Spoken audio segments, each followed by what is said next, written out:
quiet, yeah. We were built to thrive, yeah. I think that we've all had enough. What keeps you up at night, yeah. Make all the demons quiet, yeah. We were built to thrive, yeah. I think that we've all had enough. Yeah, I think that we've all had enough. Sick of dealing with the old plan. They know that we're calling it wrong. You got me like, oh yeah, I think that we've all had enough. Sick of dealing with the old plan. They know that we're calling it wrong. Hey, it's too late to try to go contain it. A generation fueled by creation. We live lives on a small screen nation. We control the airwaves, no negotiation. I refuse to think we need saving. Something good will come from creation. And when we think that the world is too anxious, we'll adapt, evolve, survive, and save it. What keeps you up at night, yeah. Make all the demons quiet, yeah. We were built to thrive, yeah. I think that we've all had enough. What keeps you up at night, yeah. Make all the demons quiet, yeah. We were built to thrive, yeah. I think that we've all had enough. Yeah, I think that we've all had enough. Sick of dealing with the old plan. They know that we're calling it wrong. You got me like, oh yeah, I think that we've all had enough. Sick of dealing with the old plan. They know that we're calling it wrong. Hey, oh yeah, I think that we've all had enough. Sick of dealing with the old plan. They know that we're calling it wrong. You got me like, oh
Thank you.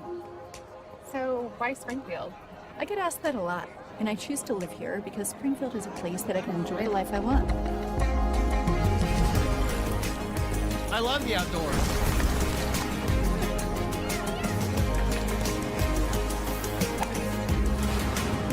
You can be on the lake in just a short drive. It only takes me 10 minutes to get to work. Or off to anywhere in the world. I know my kids will be safe and well educated. There are really good job opportunities after graduation. I'm able to work remotely and create on a high level. The healthcare options in this area are incredible.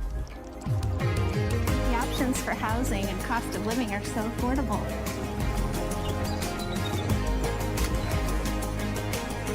We have room to create. I love to experience the excitement of sports.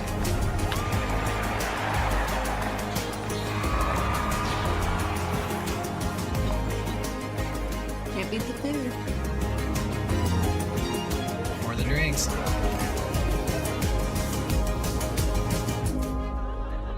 Why Springfield?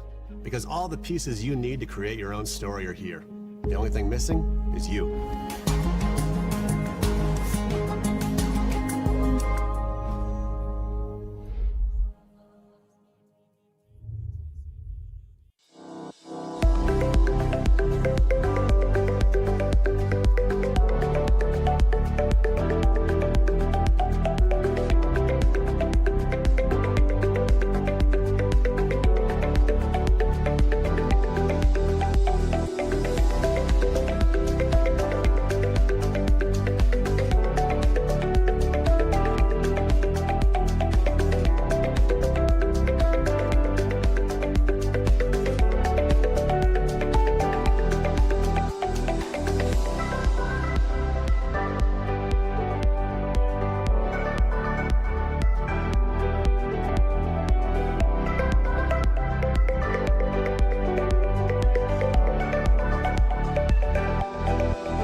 While there are many great veterans organizations that help our wounded warriors, it's invisible wounds that go unrecognized, leading to addiction, brokenness, and often suicide.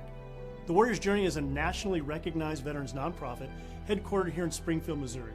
Our programs have helped over 15,000 warriors face those invisible challenges, saving thousands of lives and restoring countless families. No paperwork, no red tape. Learn more at twj.org or text us at 213-TWJ-HELP. Bye, honey. We love you. How do you become the person you're really meant to be? How do you reach beyond what you thought was possible? The answer isn't about the destination. It's in the journey. It starts when you become part of something bigger. When you join a community that works together to lift each other up. A place where you form lifelong relationships and encounter life-changing experiences. It all starts when you go beyond. At Drury University, we take a personalized approach in combining hands-on learning, meaningful mentorship, and real-world results to make sure you have every opportunity to succeed in both your life and career. Maybe it's fusing your passion for research with your devotion to caring for others, or turning your love of learning into a lifetime of teaching. Maybe it's realizing a busy life doesn't mean you have to give up on your lifelong dreams, or using music to do something more than just entertain, or combining your entrepreneurial spirit with your affection for the arts. The path you take is up to you, but you won't be alone. Along the way, you'll receive mentorship from faculty who take the time to understand you, whether it's staying after class to look over an assignment or just hanging out during office hours. Your journey starts here, but the Drury experience goes beyond the boundaries of the classroom and around the world. So get outside your comfort zone, join a club, play a sport, get loud, take center stage. Ask to have class outside just because you can. Fuse your brightest ideas with your best memories. And if you get knocked down, get back up. We'll be here for you. This is your journey. This is where you belong. Look around. This is where you become who you're meant to be.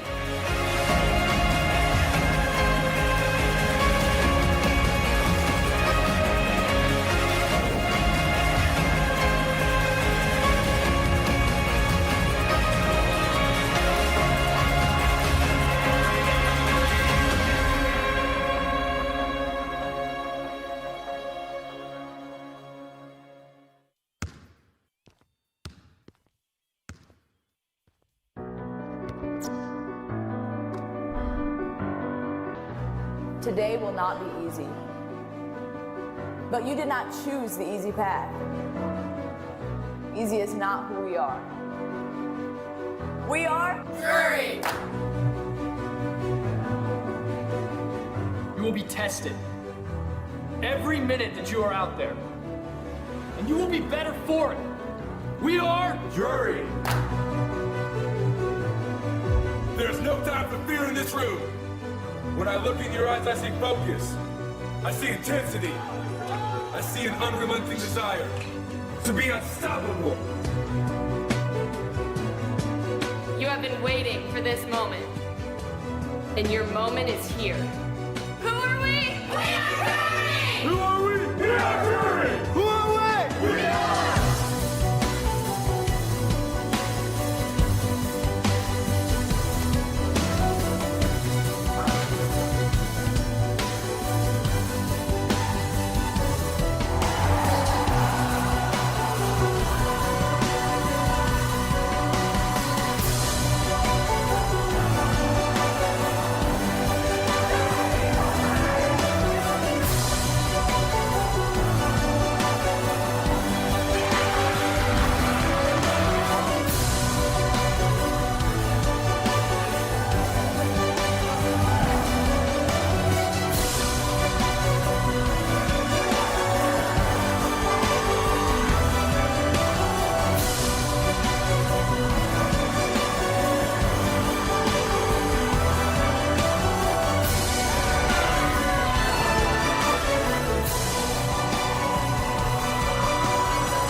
And live from Brightspeed Ice Park, Stan Melton Ice Arena, it is Game 2.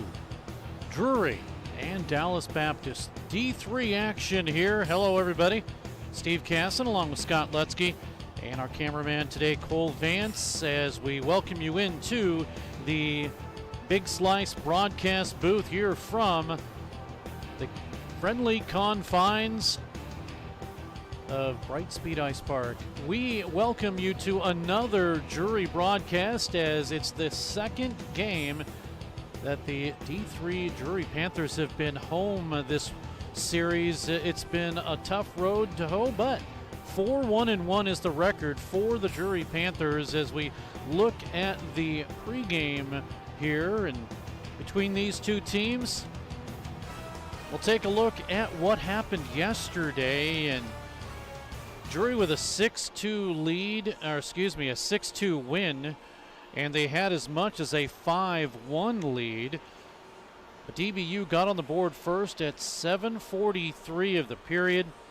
It was a power play goal from Tyson Wilhelm. It's the first goal in a while that the Panthers have given up.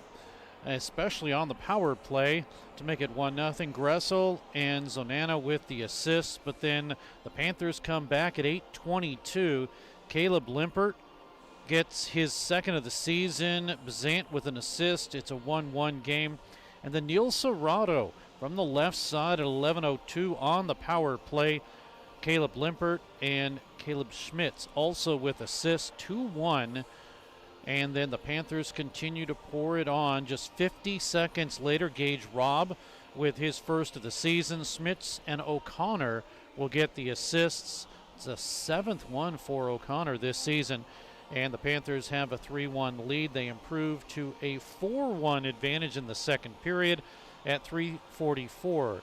And Louis Fournier will get his 6th of the season. Serrato with an assist. O'Connor also. And then once again, the Panthers with Schmitz at 11:12. Lorenko and Cardinal with an assist and make it a 5-1 game. DBU comes back with another one as Bradley will score from Greisel and Zonana in the third period. But then also to round out the scoring, Bazant with his third of the season. Cardinal and Robb make it a 6-2 contest. Power plays, the Panthers were 1-for-6 with the man advantage, 1-for-7 for the Patriots as they find themselves with a couple of advantages. In fact, they had a 2-man advantage at one point, but the defense for the Panthers held them off, and the 6-2 victory. If you look at the shots, though, not seeing very many shots was Garrett Limpert, just 16. And then Nathan Madrigal facing 35 total, most of them coming in the first and second period, where the Panthers had 3 goals and 2 respectively in that period. And they most comfortably garner the victory by 4 goals. So the Panthers improve to 4-1-1 on the season. And Dallas Baptist's record is now 1-5-1 this season. Look at the matchup here today. Now the Panthers, as I mentioned, with the record, they own that. Now with the victory yesterday, 25 goals this season. And if you look at the leaders, again, Louis Fournier has 6 goals on the season. A couple of players with 3. Richard Bazant with his yesterday now has 3. Cedric Cardinal also has 3. Patrick Labutus with a pair, along with Riley O'Connor. He also has a pair of goals for the Panthers, and those plus others total up to 25. Just 20 goals against for Drury. They lead in that category. Of course, the goal differential, that favors the Drury Panthers. And then power play, well, the power play, the Panthers right now 3 for 25, just 12%. And if you look at the Patriots, they now have the advantage as they have scored 10 on 41 opportunities. Penalty kill, that still favors the Patriots, upwards of 80%. And then for the Panthers, they are still around the 79% mark. We'll take a look at our upcoming schedule while we have a little bit of time here before they get the teams out onto the ice.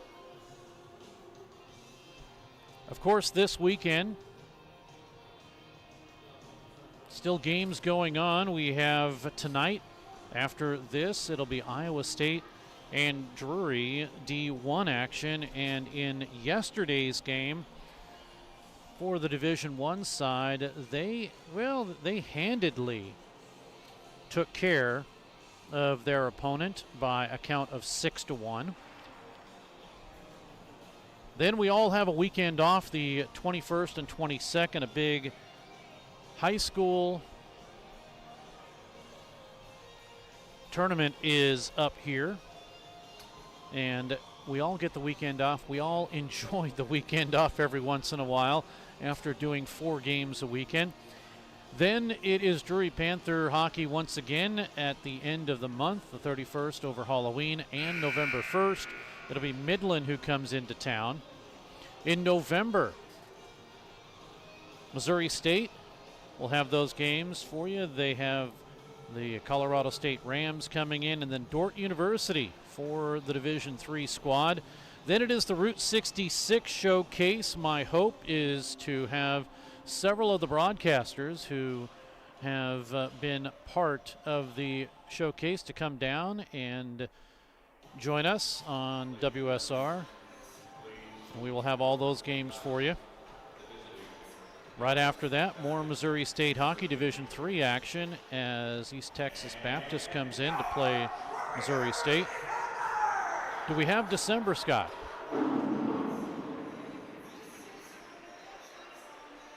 Kind of threw Scott for a loop there on December. But we have a couple of games, I believe, in December.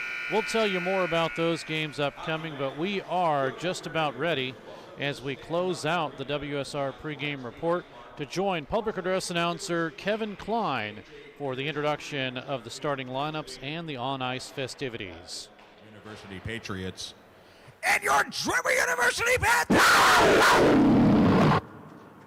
Tonight's officials, Terry Farrar and Mark Marzola, are your referees. Matt Wells, your linemen. Penalty box officials, Danny McIntyre and Clark Lowe. Broadcast team is led by Steve Casson with Web Sports Radio, and our music director, the Baroness of Bebop, Jaden Robb. And now, for today's starting lineups. First, for the visiting Patriots. At left wing, number 9, Jesse Zonana. Right wing, number 14, Luke Gessel. Center, number 7, Logan McKenzie. Left defense, number 20, Marley Ross. Right defense, number 23, Tyler Volkansik. In goal, number 29, Pono Madrigal.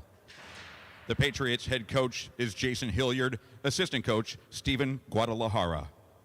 They're here. Game on! Game on! Let's go. Let's go. Let's go.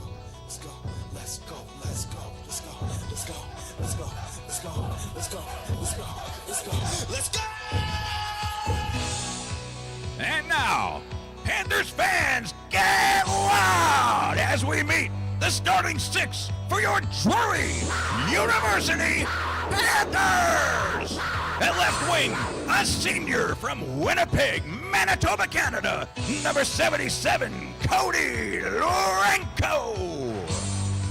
At right wing, a senior from East Grand Rapids, Michigan, number 18, O.C. Riley O'Connor. At left defense, at center, from Lorraine, Quebec, Canada, a senior, number 8, Louis Fournier, number 76. At left defense, a sophomore, from Lorraine, Quebec, Canada, number 8, Cedric Cardinal. At right defense, a senior from Shawnee, Kansas, number 24, Caleb Schmitz. And in goal, a senior from Baldwin, Missouri, number 30, Garrett Lampert. The Panthers are led by head coach Brett Lathan, assistant coach Devin Gilligan, and Mitch Munson. The Panthers athletic trainer is Sarah Robinson, and the strength coach is Corey Roy. And ladies and gentlemen, we now ask you to continue standing if you're able. And gentlemen, remove your caps as we honor America with the playing of our national anthem.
our national anthem.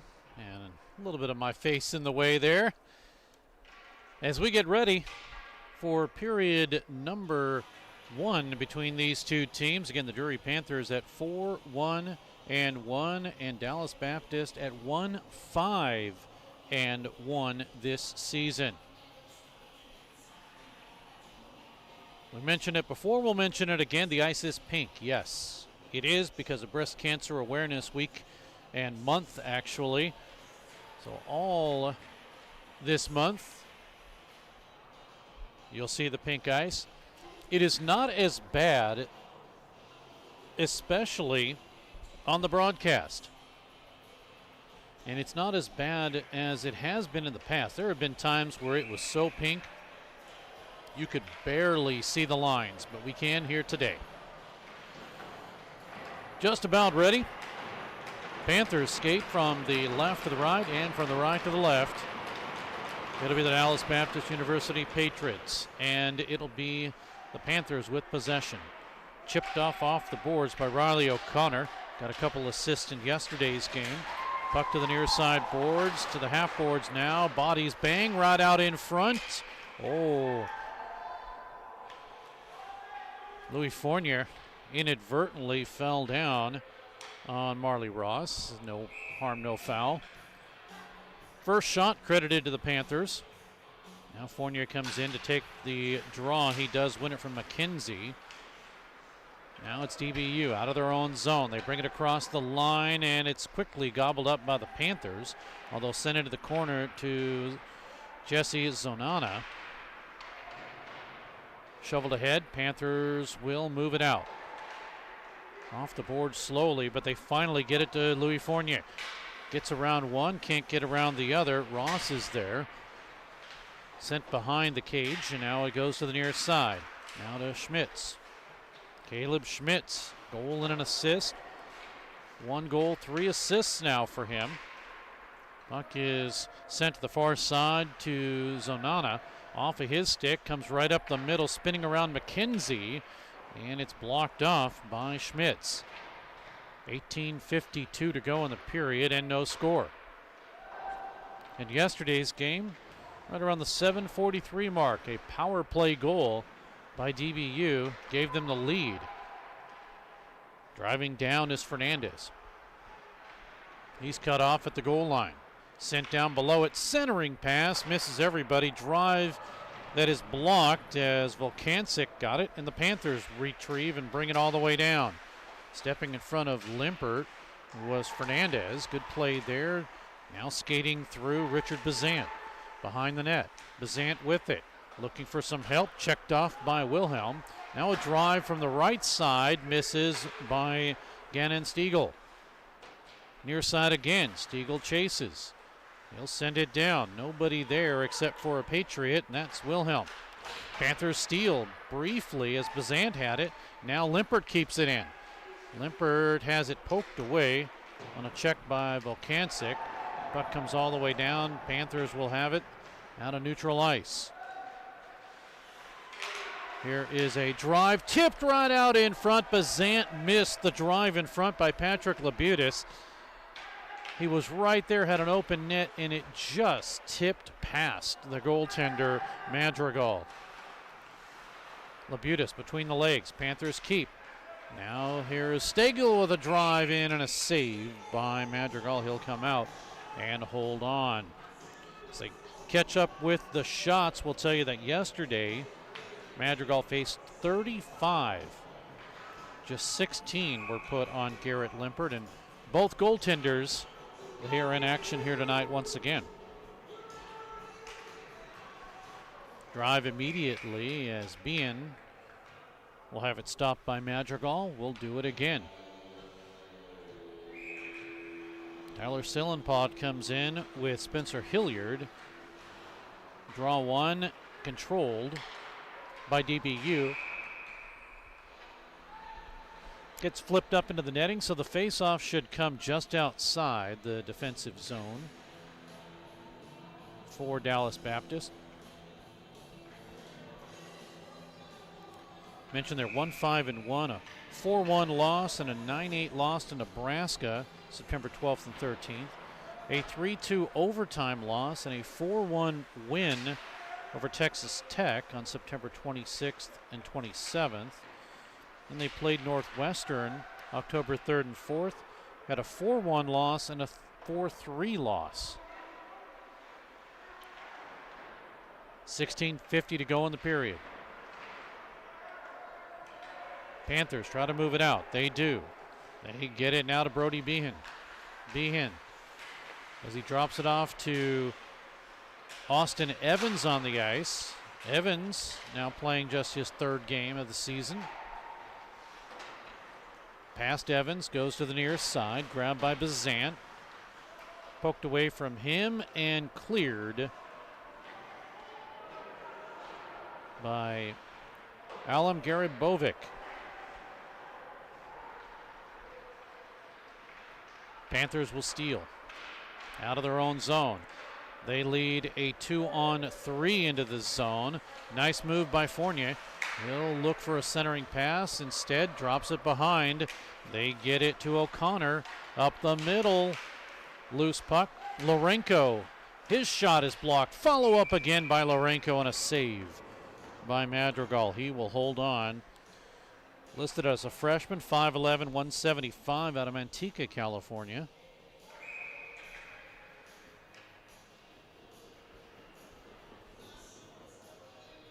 Fournier once again with McKenzie. Draws one and cleared, tipped all the way out, say the officials, so no icing.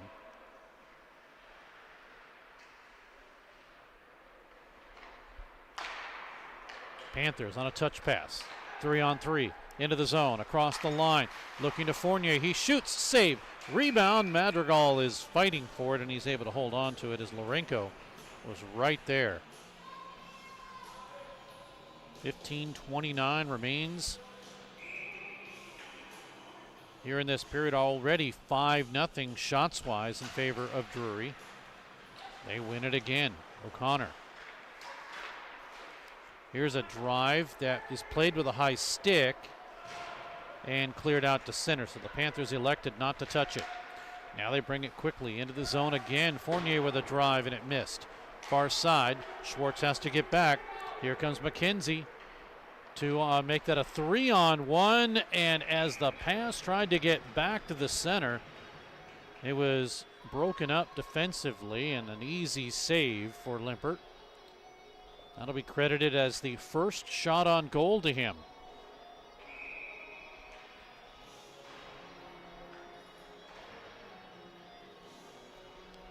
(6-1) now shots. Still no score in period one.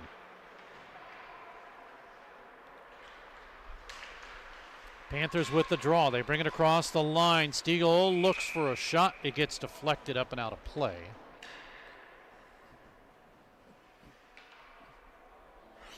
First period intermission guest, that will be Brody Behan. Goaltender Dylan Gons. We'll talk to him in the second period. Panthers after the draw win. A shot that comes in from Serrato. He got a goal in yesterday's game. And Madrigal did make the save. Now here's a drive in. What a save on Bazant as Madrigal gets the left leg pad out. And he keeps it out. It's still 0-0 with 14:33 left.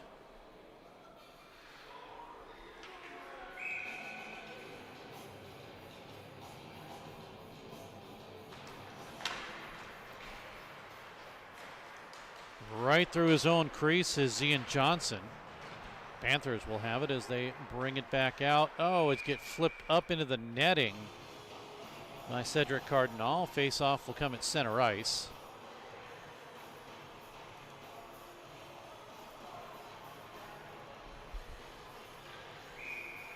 .22 remains in the period.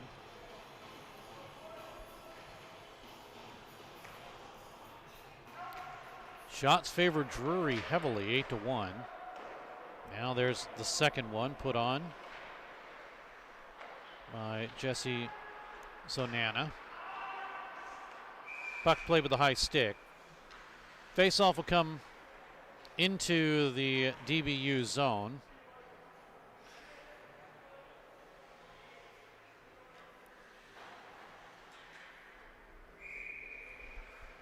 .1408 remains. Bazant, he wins it from Wilhelm. Panthers do not control. Here comes Fernandez as he chases the puck down. Patrick Labutis on him. Centering pass comes right up the middle. And Stiegel with it.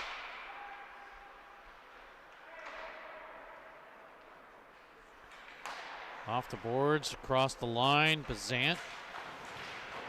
It's pushed down. Stolen now by Wilhelm. And it's out to center ice. 13:30 to go in the period. Anson Kyle, he gets upended behind the net before he's able to clear the puck. Panthers spread it out. Across the line, working it through is Labutis. Taken away from him. A couple of players fall down. That allows Gage Robb with it.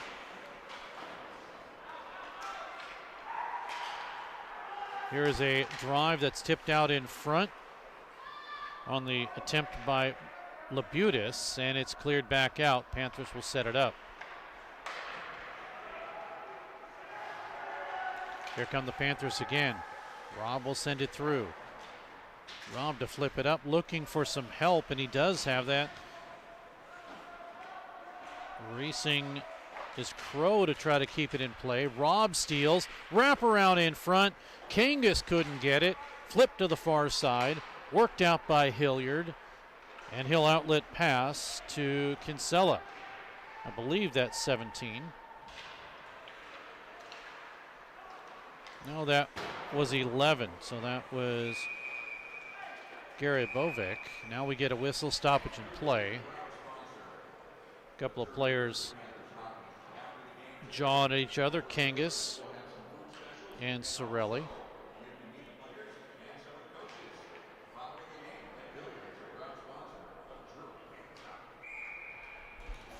.12:20 remains in the period.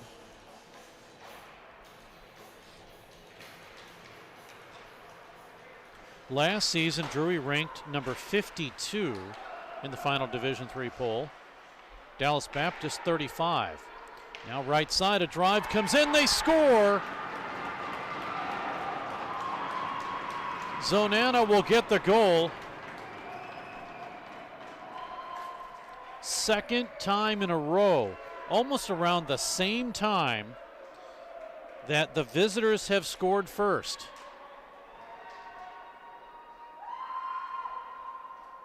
Puck blasted by Limpert, and it's a 1-0 lead for Dallas Baptist.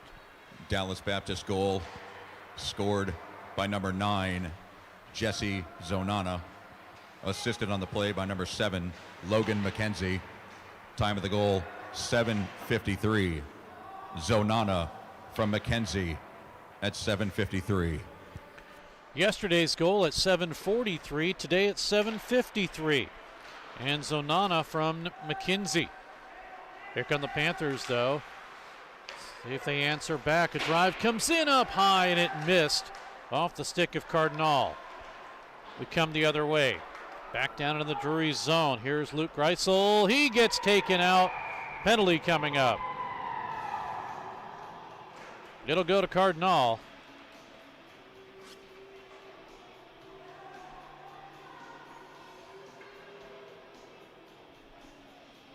Maybe not. Just a stoppage? Apparently. Okay, apparently it's just a stoppage. That is a big break for Drury. Maybe caught him up high a little bit with an elbow. Officials say no. Far side, puck is out. Owen Sally sent it back in, delayed offside. So Panthers trail 1-0. After it looked to be pretty much all possession by Drury. Icing is called here.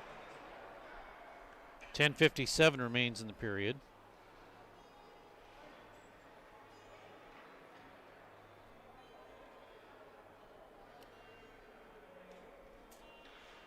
we'll see what happens.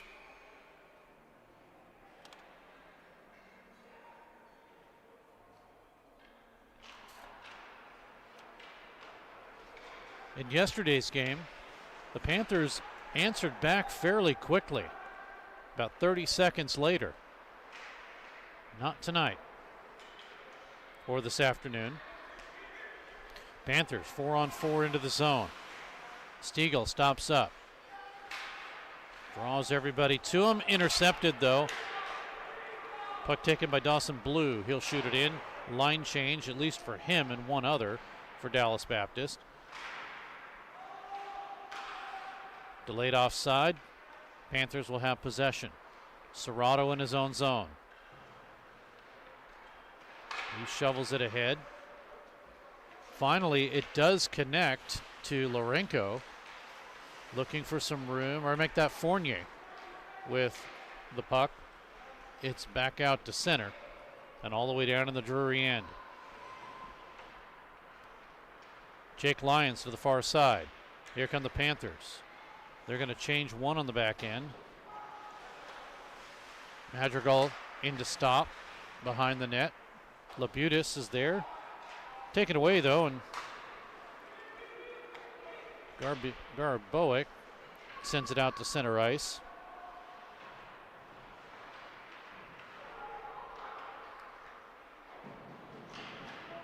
.9:27 to go. They just kicked on the heaters.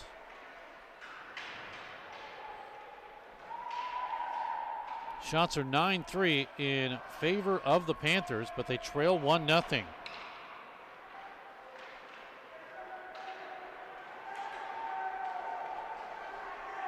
Now across the line, Panthers with it, drop it back. Limpert drive, save, rebound, loose, tipped in, it just missed. Limpert with the tip, and it was off of the arm of the goaltender Madrigal and went wide. Panthers pick it up down the middle. Another attempt, this one by Bazant, broken up. And now we get Limpert getting pushed into the goaltender Madrigal. They both make up. Everything's fine there. Apparently, no penalties.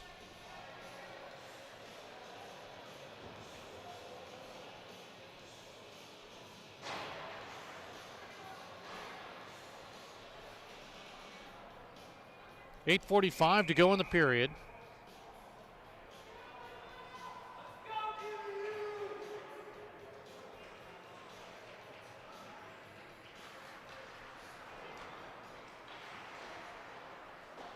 After the draw, Bien will have it. Left side. Here is a attempt that misses wide to the right by Cardinal. Sillenpaw right up the middle, too hot for Evans. Now the Panthers have it again. Here is Evans. Sillenpaw skates through. Got through Volkancic. Now Zonana, who has the only goal, he is able to clear it. Front of the DBU bench, Sillenpaw in to help out. McKenzie. Off the boards, Panthers will chase in their own zone. 7:55 remains in this period. Panthers trail 1-0.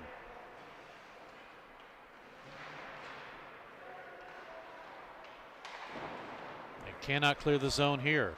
Puck centered up and through. It is broken up by Evans. Puck is cleared. That's too many men, and the Panthers or the Dallas Baptist Patriots will get called for too many men. The player who came off the bench played the puck before, and he's switching with could clear the zone or clear the into the bench. So too many men is called. You can see 1, 2, 3, 4. There's two others on the ice.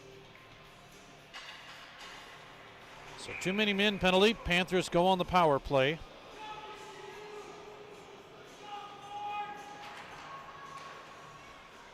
Penalty, a bench penalty for too many men on the ice.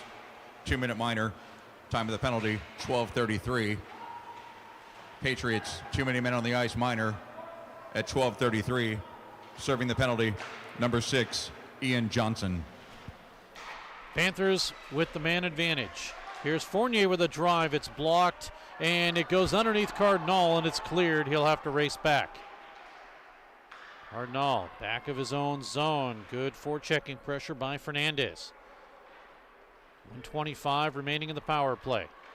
Here come the Panthers. Out of their own zone. Across the line. Sending it all the way around is Riley O'Connor. Gets to Serrato. Has some room left side. Serrato up top. Cardinal drive tipped in front by O'Connor. That missed wide. Now Fournier right side. One-timer, it missed high. Lourenco had to duck. Puck is cleared by Valos Owen all the way down. Oh, goaltender Limpert thought about it. He was going to try to hit Lourenco. That didn't happen. Now 43 seconds remaining in the power play. Panthers slow to get going again. Nobody there. Here's McKenzie looking for something shorthanded. Panthers having valuable power play time wasted here. Now they grab. Cardinal with now 16 to go. We're down to 10. Drury trails 1-0. They're out shooting Dallas Baptist 13-3. 2 seconds remaining. Stiegel, left side. Here is Limpert. Missed just to the right. Schmitz tries to check it forward. And coming back for the Panthers defensively was Stiegel, as McKenzie was waiting for that. Now the Panthers put another shot in on. Here's Bazant with a drive off the goaltender Madrigal. Cleared out to center, taken by Ben Parker. Pass up the middle, broken up. Here's McKenzie.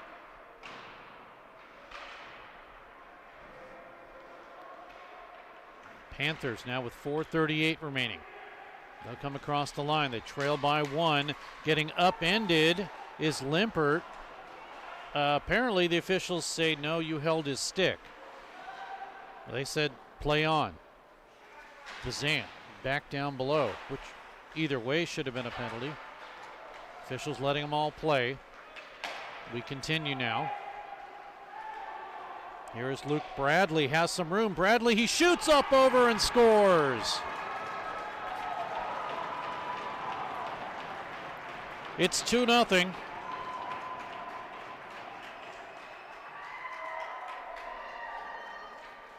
Bradley will get his second straight goal.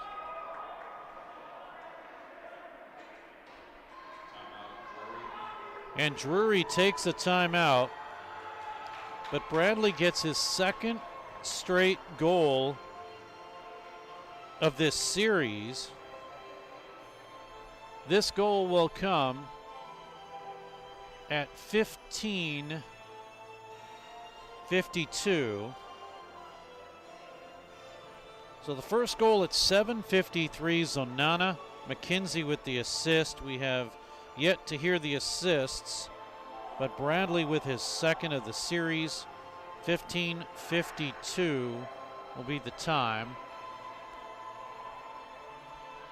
And the Drury Panthers just do not look like a team that is out shooting its opponent 15-4. Capitalizing have been Dallas Baptist, taking advantage of a couple of rushes. Dallas Baptist goal scored by number 19, Luke Bradley, assisted by number 21, Martin Sorelli. Time of the goal, 15:52. Bradley from Sorelli at 15:52. So a 2-0 lead. Panthers trying to claw their way back again. Still plenty of time. Here's Serrato with a drive high to the right. Down into Crow. Up top, keeping it on the line for a moment was Stiegel, and the Panthers will have to clear. They go back into their own zone.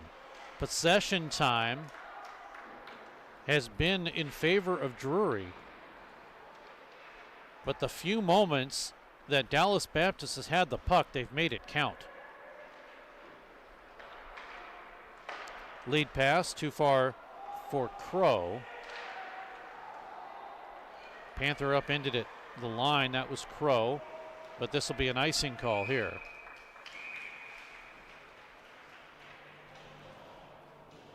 .254 will make that .255 remains.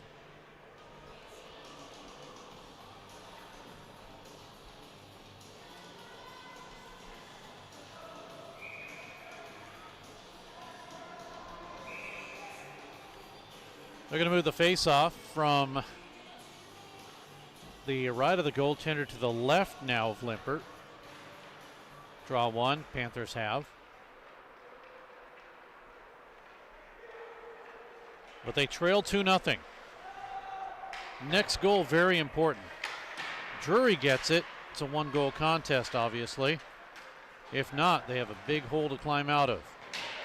After Crow's shot deflected, it'll go now to Fournier. Sent back, Caleb Schmidt to chase. 1 goal, 3 assists for Schmidt. Here come Drury. They will lead a 4-on-4 into the zone. Behind the net, Cardinal sends it out in front. Lourenco couldn't grab. Stolen by O'Connor. Now to Lourenco, to O'Connor, too hot.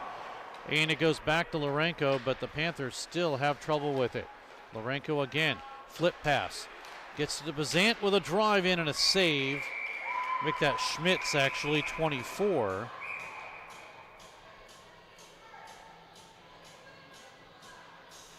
You get the feeling something's about to happen with the Panthers all over goaltender Madrigal, and of course Dallas Baptist not happy with that. Fournier comes in to take the draw with McKenzie. Panthers win. They go to the right side, tipped out in front, taken away. Here might be a break.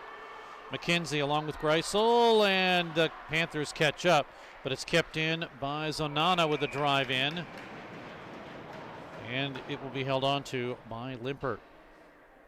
5th shot. But yet a 2-0 lead for DBU.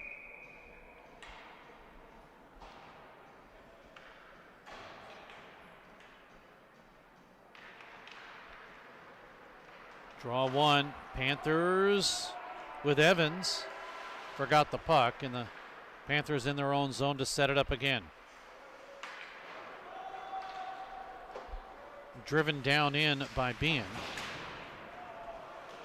To the half board, swiped at it by Luke Greisel. Delayed offside, Panthers need to clear. They do. Official sets the net back on. That's the only advantage about having the little metal pegs is the net gets dislodged. You can just set it back pretty easy.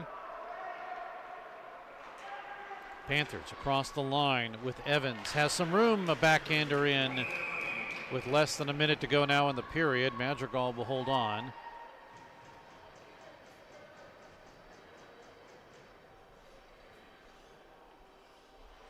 Shots are 18-5.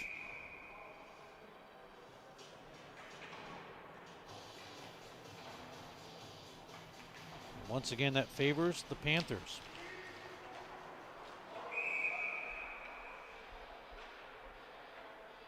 Stoppage and play. Face-off will come back in the DBU zone.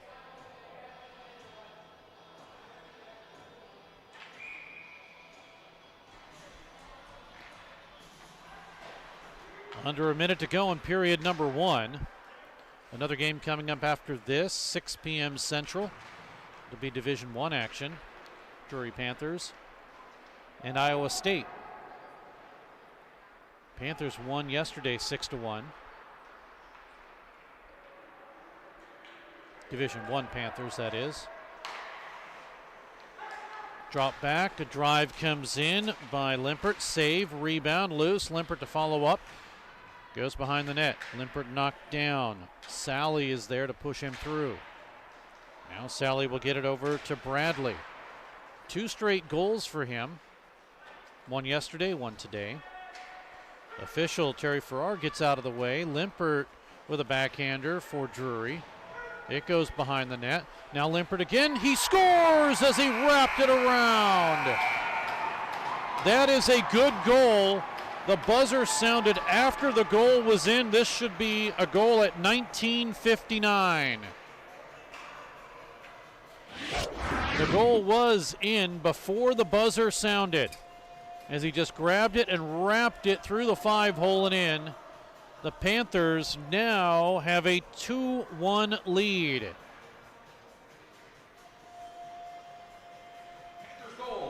His third of the season, scored by number 26, Caleb Limpert. The goal at the 20-minute mark is unassisted. Limpert unassisted at 20 minutes. Recapping the... Well, we got to tell the PA announcer it has to be 19:59. No goals can be scored at the 20-minute mark. Zonana assisted by number 7, Logan McKenzie. Dallas Baptist penalty at 12:33, a bench minor for too many men on the ice. That penalty was served by number 6, Ian Johnson. Dallas Baptist goal at 15:52, scored by number 19, Luke Bradley, assisted by number 21, Martin Sorelli. And at the 20-minute mark, Drury goal, unassisted by number 26, Caleb Limpert, his third goal of the season. And that is your scoring as we take a look at the shots. 20-5. Power plays 0 for 1 for the Panthers. Nothing yet for the Patriots. We'll take a break, and when we come back, Brody Behan will be our guest in just a moment. 2-1. Panthers only trail by 1 now. Pearson Kelly Office Products presents Great Moments in Office Technology. When Julie gets bored at work, she writes funny captions to pictures of animals she found online. Then she realized she could send all of her pictures in one gigantic message to her coworkers. At that moment, Julie created Junk Email. Now, employees can enjoy their days watching auto-tuned sneezing pandas. There are plenty of ways to waste your company's money. Your copier shouldn't be one of them. Pearson Kelly Office Products. Business made simple.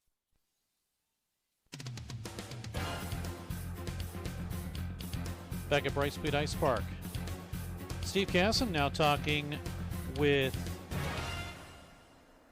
Brody Behan. And Brody, I was just thinking about what we had talked about. I have you listed at being a senior from Cape Girardeau, but you just mentioned that you grew up in Arizona. So what was it like to go from Missouri, but you probably were kind of young, maybe you didn't realize what it was like to be in Missouri, and grow up in Arizona in the desert and probably the best weather you ever thought you'd have.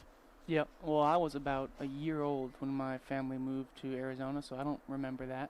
Okay. But you would be surprised growing up in Arizona, and hockey-wise is actually a lot more popular than it is out here.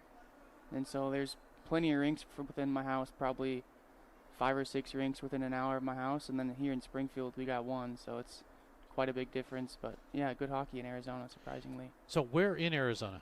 Chandler, Arizona, okay. Queen Creek, around that area is where I was raised. Yeah, so it is, if I got my directions correct, south of like Mesa and Phoenix? Yep, you're right. Okay. Yeah. So yeah, I've kind of been around that area, but I didn't know there was that many ice rinks there. Yeah, there's plenty.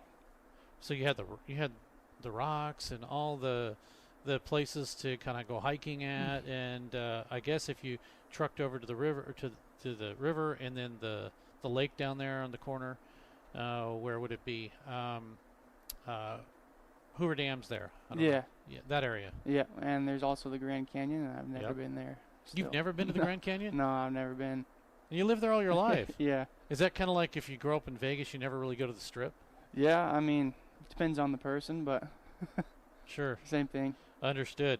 So, yeah, a lot of rinks there. That's awesome. So you really didn't have a problem playing hockey at all? No, not at all. There's been a few rinks that have closed down since I've moved away, but yeah, Scottsdale, Gilbert, there's plenty of rinks in there in that Phoenix area. Now, one of the things about Phoenix is they used to have a hockey team.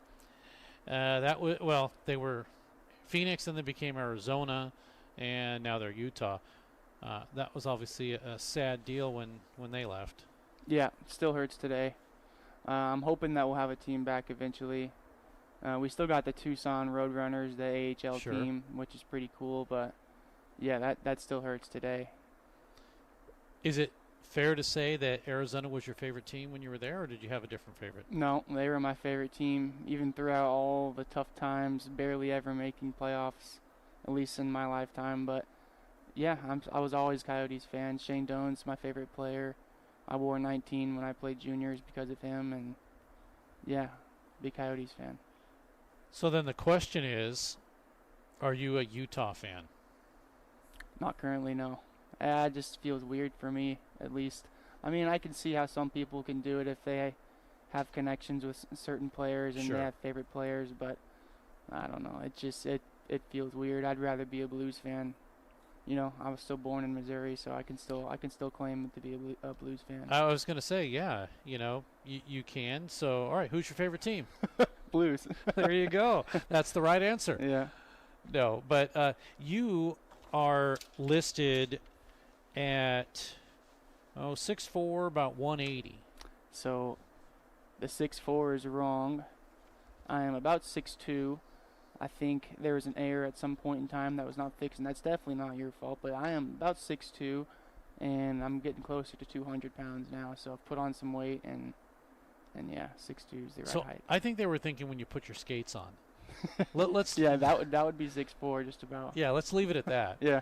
But if someone looks at that, and of course the stat's wrong, but if someone looks at that, do you feel maybe that's an advantage, and especially your size out there? Do you feel it's any kind of advantage right now, or is the state of hockey different in your mind? No, I can see it being an advantage. You can tell, being a hockey player, you'll skate by some people, and you can just tell they don't want to be touched by you because you're a lot bigger than them. So, yeah, I could see it being a tactic. Do you just go into the boards and don't even care who it is? Yeah, I had a couple big hits last week, and that's the game plan I like to play, tough and rough, and also a little bit of skill too. But then I have to ask, do you judge it from the standpoint of, okay, if you've got a guy that's maybe 5'8", are you going to not hit as hard just because of the potential for a penalty, because of the size difference, or are you just going to go in there, duck, and hit? In practice, for sure, I'll give people that are smaller than me some leniency, but in a game, it's kind of hard to control those emotions and hold back. Sure. But refs definitely do call it more. They'll call head contact or elbowing and whatnot, but just my teammates will get some grace for me, but not in games. Obviously, it's difficult to deal with that because you're not going to back off. You're going to play your game, right? Yeah, exactly. So this season, you're hoping to get a few more on the board this year? Yeah, I'm waiting to get it rolling here. I didn't have any goals last weekend, and just still waiting to put one in the back of the net. I know it's coming soon. I had plenty of chances, so having it be at home would be awesome. Do you have a celly ready to go? That's something I need to work on, honestly. I usually just free will it out there, and I always make something up. But yeah, it's because I'm never really expecting to score, which is a bad thing. I need to always be expecting to score and have it in my head ready to go. So you've been with this team through pretty much everything. You've been through Division III, Division II, Division I. What's it like coming up through all that?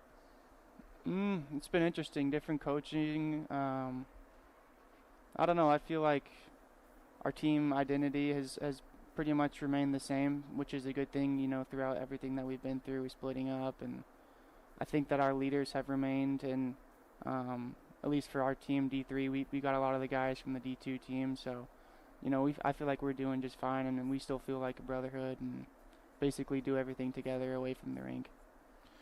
This is a team that obviously got developed after the team or the organization went from Division III to Division II, moved into Division I, created the new Division III team.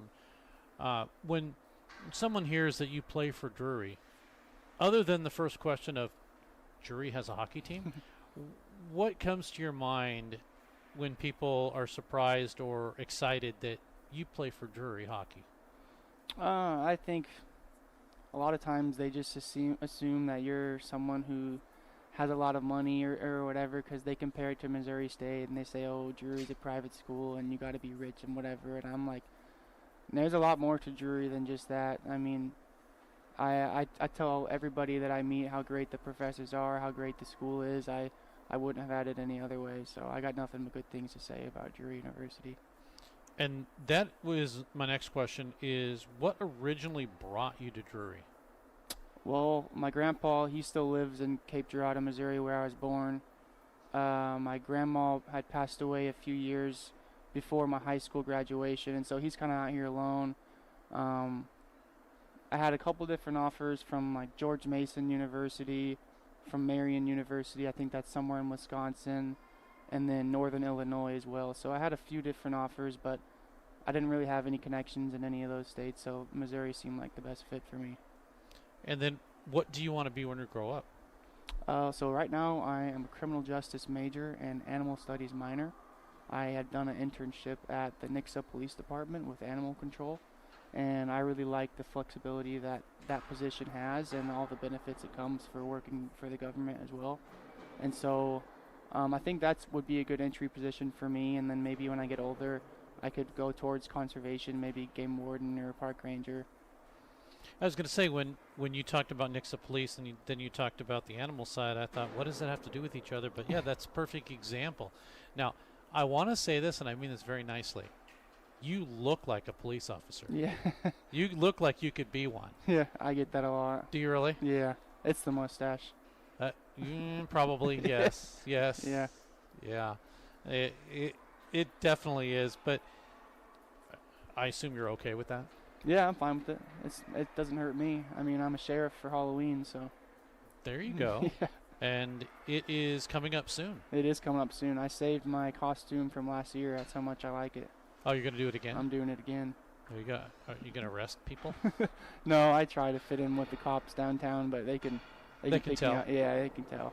Well, you can go hang down in Nixa because they know you, right? Yeah, you're right about that. And the cops down there are pretty cool. Yeah, that's what I've heard. I've heard the small town police are pretty good. So that's something you think you might want to pursue. Does it matter which direction you go? I think animal control, that's a lot easier position to get into. Like to be a game warden or park ranger, you need to have experience as a law enforcement officer. Sure. While the ACO, you can jump right into that position, and pretty flexible schedule. You're working 9 to 5 Monday through Thursday or Monday through Friday, and you got the weekends off. So I think that'd be good for me to get into, and I already have all the credentials. I just need to get certified, whatever state that I want to do that in. Okay, you just answered one of my questions. You said whatever state you get certified in. So was your plan to stay here in Missouri after you graduate, or is it wherever you land? While I've been here, it's always been kind of up in the air, but now I'm a senior and I'm starting to make some of those big decisions. I think I'm going back to Arizona, at least for a while, and just kind of be with my family. I have a nephew there as well. Sure. And then, once I'm on my feet and feel like I know what I want to do, and I could move to whatever state. Texas is an option. Florida's an option, but right now I got a lot of family back home in Arizona, so. That's definitely a good thing to do. Speaking of family, do you have any brothers and sisters? Yeah, I'm the youngest of 4, so I got an older brother and 2 older sisters. And my older brother and one of my older sisters, they're in Arizona right now. And then I have another older sister in Washington, so. Now, as the youngest, sometimes the youngest gets favored in this whole thing. Was that you? Nah, I mean, my siblings would say so. I'd say no. How would they say so? They tease me about that my whole life, Youngest is spoiled, youngest is favorite, rebel, whatever they want to say. So who'd you have the biggest rivalry with? Which sibling? My brother. He played hockey, so. Okay. Yeah, we would get into a lot of tussles outside playing roller hockey. That's kind of what got me here today. Who was better? At that time, he was a lot better. At this time, I don't know what he would look like on skates. It's been a long time since he skated. If it's like a bike, you never forget, right? Yeah, that's what I try and tell him. We'll play beer league when I get back home. There you go. Yeah. In the 5 rinks you say that there's out there? Yeah, there's within an hour around 5 or 6, and then in the state there's got to be more than there is in Missouri. Sounds so weird, but. Yeah, I assume because it's obviously warm out there, there are no outdoor rinks. No, there's not. There was one in Utah at one point in time, but no, not in Arizona. Maybe in northern Arizona where Flagstaff is, and it actually snows up there, but I don't think there is an outdoor rink. Is there a player that you model yourself Yeah. behind? Is that Shane? It would be Shane Doan, yeah. He hasn't really done anything wrong in the time that I've watched him play hockey. He's always been a really great leader, puts his team first, great character. And yeah, his son Josh Doan, he's playing now, so I'm excited to see what happens with him and how good he becomes. Well, one of the things that I want to do is see what happens after this interview, because after interviews, I always wish players more goals, and usually on the weekend they score. Okay. So let's hope that happens. Well, I'm going to try. All right, and then we're going to talk about it next time. Yeah. And we will not go 3.5 years in between interviews. All right? Yeah, that's not going to happen. All right. Hey, Brody Bean is joining us. Thanks so much for doing this. Yep, thanks for having me. Appreciate it. We'll take a break. More hockey coming up.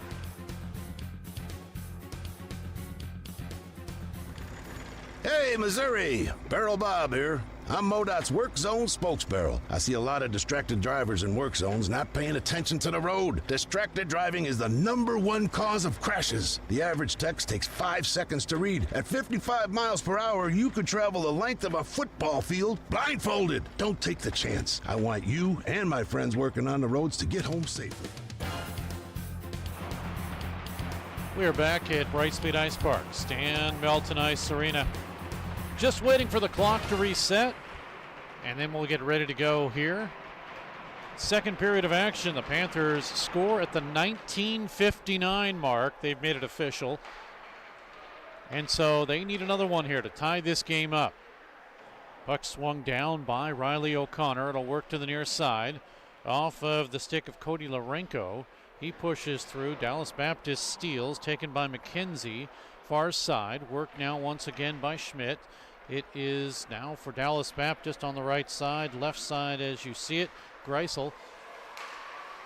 Now here is a drive in by McKenzie that's steered aside by the goaltender Lippert. Somebody lost their stick. That was Zonana, and we come out the other way for Cardinal. Panthers across the line. Right side feed. A drive comes in. It deflects behind the net. Taken by Louis Fournier. Off of him.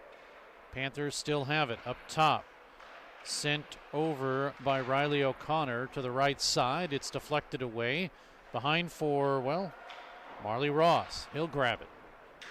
Dallas Baptist, 18:50 to go in the period. Puck is cleared down. We get an icing call here. But boy, did Drury need that goal at 19:59. Caleb Limpert's third unassisted to make it 2-1. Zonana at 7:53 of the first, just 10 seconds later than yesterday's goal by Wilhelm on the power play. Bradley gets his second at 15:52. And we have a 2-1 advantage for the visitors. Here they come again. McKenzie has some room, looking for a centering pass, and it went underneath Gressel's skates. And we come out the other way. Puck chipped at the line. Offside is what it should be, as in the zone too soon was McKenzie. Shots 20-5.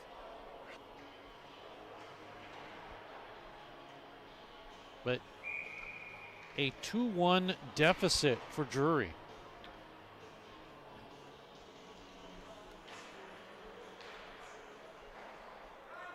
Draw one, and it'll be grabbed by Serrato.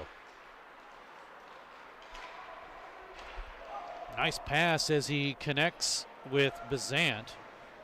Has to push his way through as he had nothing there. Now Panthers with it again. Up top. Working around a check is Limpert. Here now with an opportunity is Stiegel. Panthers with Labutis. Stiegel back to Labutis. Working this like it's a power play, but it's not. Labutis right side. He shoots in. It's blocked. Panthers with it again. They keep it in. Stiegel drops it down low. He goes to the bench, in fact. Panthers change up, but Parker will get on, but we're going to have a roughing call. It'll be a power play for Drury on the roughing call. Second power play.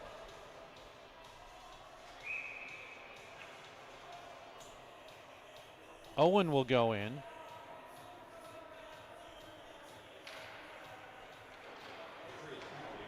To number 12, Vallis Owen.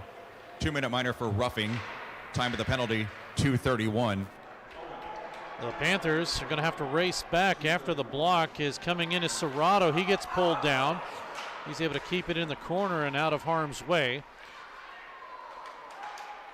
Panthers quickly shove it up to the left side. Now across the line for Lourenco, a drive in into the corner. 1:30 remaining in the power play. Up top, Serrato. He methodically works it. Right side drive and a pad save. They got it over to Fournier. Intercepting it is Ross. Down below to Lourenco. Over to Fournier. Blue puts a check on him. Coming down to a minute remaining in the power play. Up top, fanning on it was Cardinal. Here's a 2-on-1. Short-handed. Drive in, saved by Limpert. The rebound out in front is moved into the corner after the initial drive by Fernandez. And the Panthers do not give up the shorty. That would be devastating right now. They are within a goal.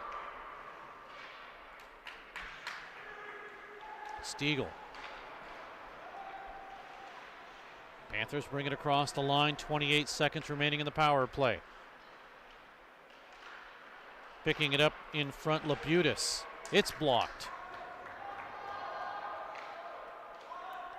Now Limpert. Labutis.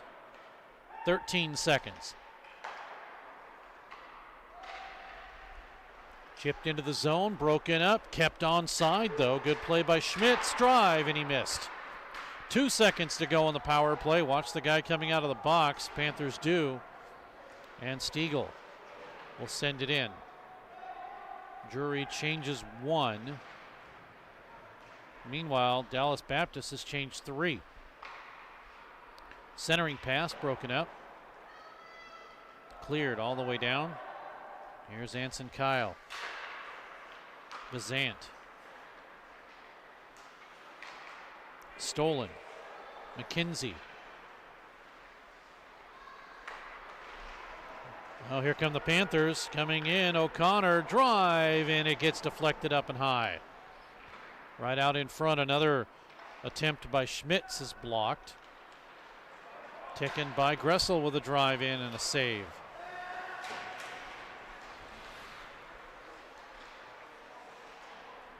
Sillenpaw.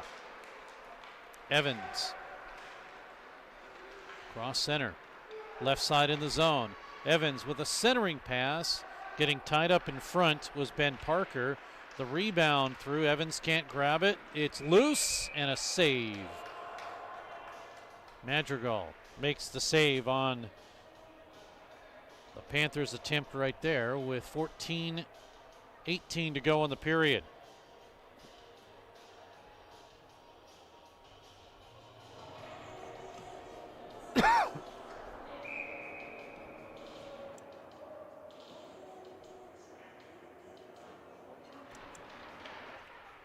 (14-18) remains in this period.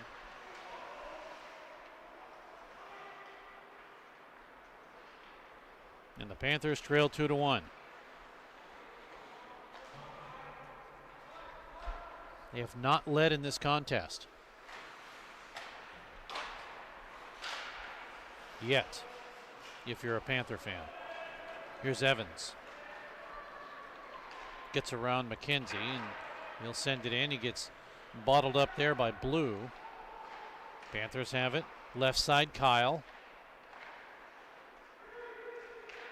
Worked around to Sillenpaw. Out in front, off of Evans. Panthers up the middle. Stiegel. Right side, once again, Sillenpaw. Drive, blocked. The Panthers, can they keep it on line? No, they don't. It's cleared and taken away. Now across the line, DBU. McKenzie gets around Stiegel. McKenzie with a centering pass. Nobody saw it. Here's Ian Johnson. Has his pass broken up. Panthers with it. O'Connor, left side. Has some room. Down the middle. Lost the puck. Can he pick it up again? O'Connor, no. But the Panthers do gain possession. They'll set it up to Serrato. Off of Fournier's skate. DBU, they have a 3-on-3 into the zone. Pass was out of the reach of Bradley after he spun it all the way around. The Panthers catch up. Outlet pass too far for Fournier. He'll have to chase, but Madrigal comes out, and he'll stick it into the corner. Delayed offside. Panthers do clear the zone, and they keep it in, but a bad backhanded tip pass doesn't connect by O'Connor. Now here's another attempt out in front. Good save as skating through, trying to put it through was Bradley for his second of the game, but stopped by the goaltender Lippert, and now we get an icing call.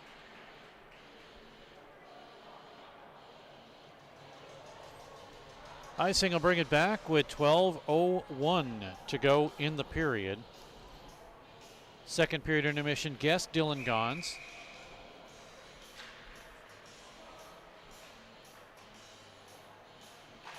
Now Fournier trying to win the draw from Wilhelm. It is cleared on the line, kept in though. Stiegel off the boards, still a puck that stays in the zone. Blue had it for a moment. Taken away by Wilhelm. Had an assist in yesterday's game. Panthers with it. Serrato. Puck chipped down inadvertently where it'll be chased by Volkancic. Panthers steal. Fournier. Right out in front, they score. Cedric Cardinal will get the goal.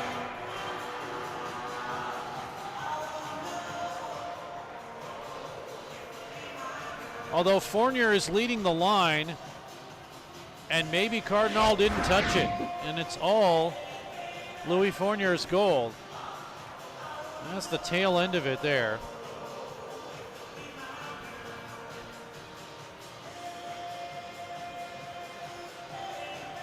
Unfortunately, replay not capturing that one. Let's see if we get another angle at it.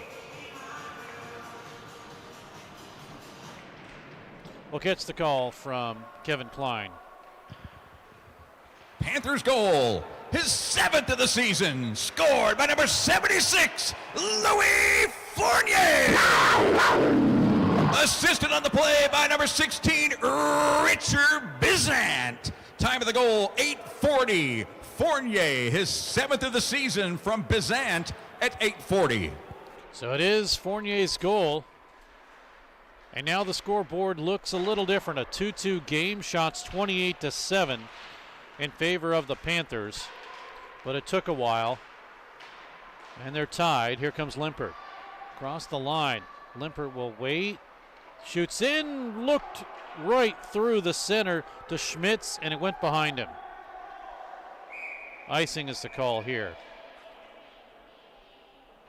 So that is all Fournier's goal, his 7th. Bazant with the assist.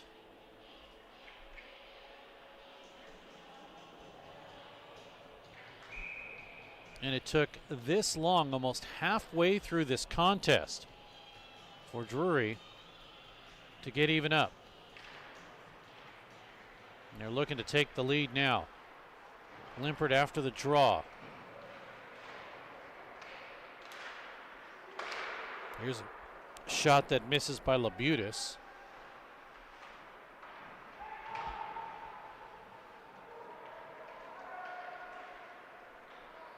Fernandez. He gets double teamed. Panthers still fight for it. Sticks go up. Half boards, the battle for it there. Now Panthers with a drive. That one by Schmitz, blockered away. Puck comes down. Do we get an icing?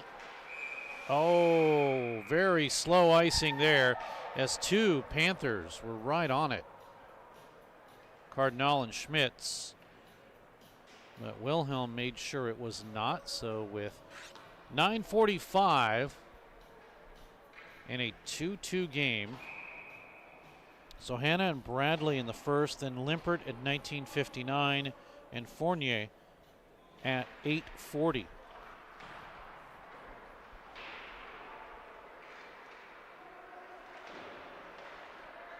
Draw one, Panthers have it.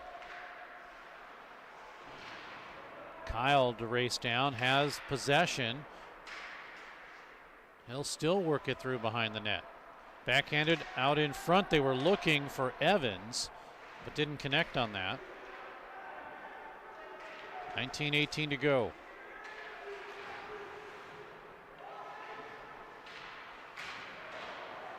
Two contest. We're going to get a whistle penalty coming up, a roughing call against Drury.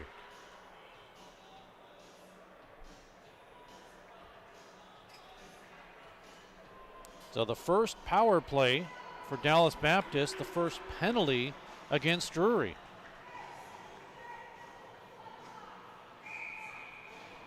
Comes here in the second period.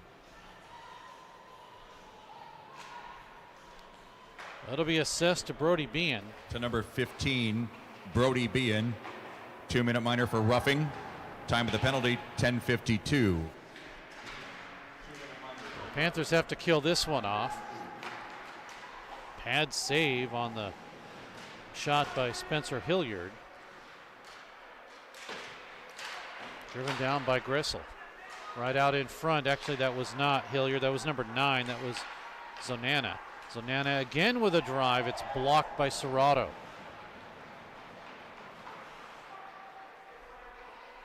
Up top. Power play now for 120. Right side, here's a drive in, save Limpert on the shot by Fernandez. Goes once again to Zonana. Up top shot, save Limpert. Right there on the doorstep was Gressel. And Limpert makes the save with 8:14 to go in the period and 1:06 remaining in the power play.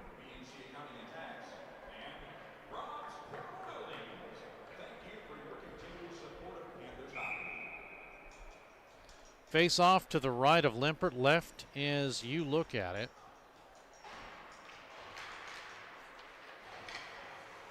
And Dallas Baptist to win the draw again. Good deflection work by Fournier to get it out. And Dallas Baptist will have to set it up again.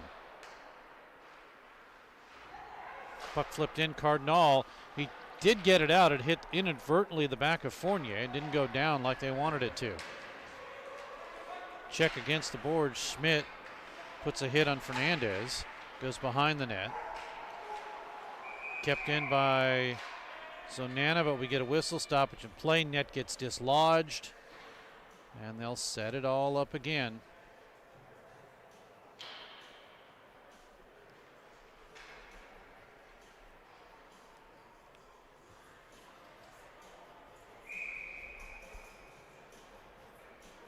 Referees tonight, Mark Marzola, Terry Farrar, linesman Matt Wells. Cardinal has it. Panthers may have a 2-on-1 across the line. A drive in by Fournier, saved by Madrigal. Now Fournier putting some forechecking pressure. 17 to go on the power play. Outlet pass, Dallas Baptist left to right across the line into the zone for Ross. Ross nothing doing. Schmitz with the defense. Reverse to blue. Power play is expired. We're 5-on-5. Drive comes in, just missed left side by Bradley. Panthers, are they able to clear? They do. Bring it across the line. Evans lost it. Now an opportunity out in front on a loose puck by Garbovoic, and we get a whistle penalty. I think they're going to call Parker. Interesting. Oh, there you go. That's the penalty there. Yeah, check from behind. Okay, can see that.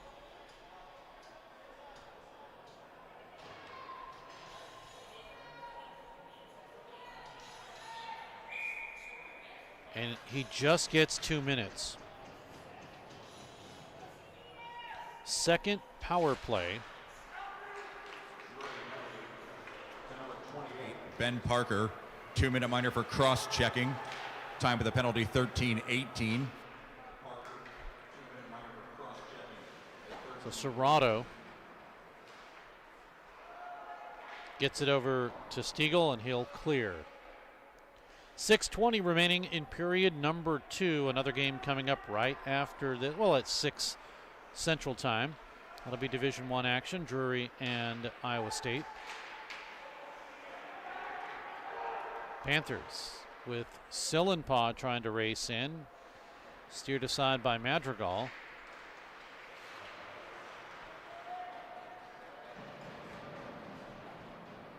Grabbed by Fernandez. He makes his way through, but the Panthers are able to clear with 1:03 to go in the power play.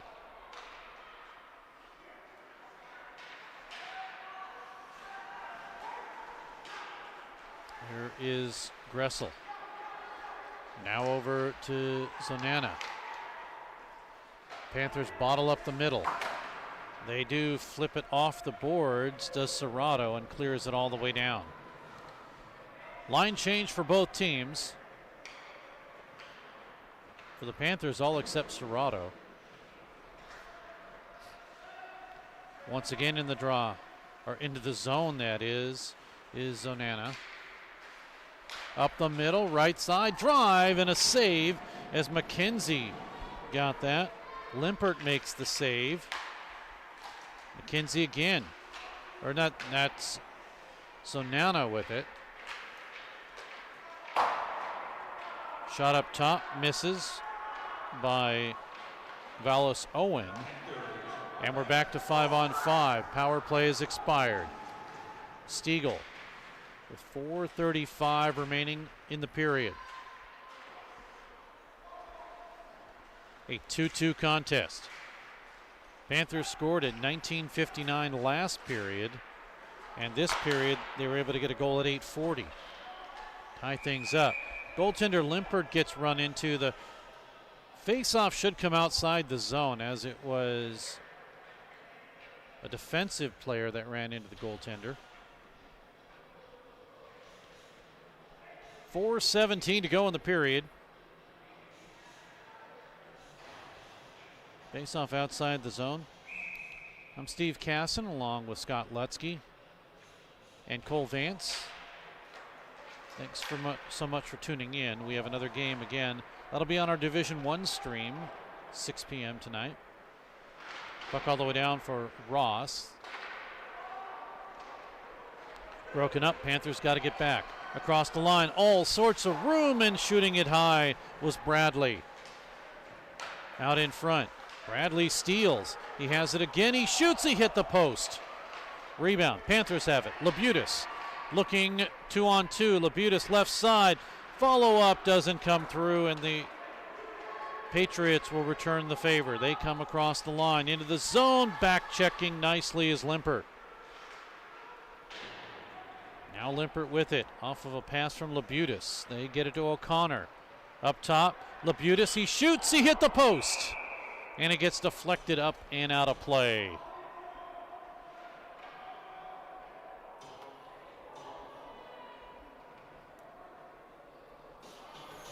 So 2 posts hit, 1 from each team.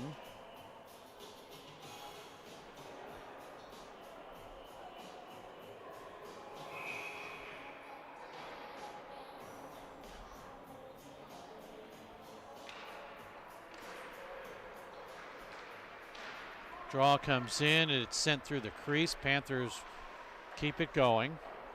Behind the net, looking to take the lead. Drive in, that's a big save there as Cardinal got it. The rebound, and Madrigal will hold on to that.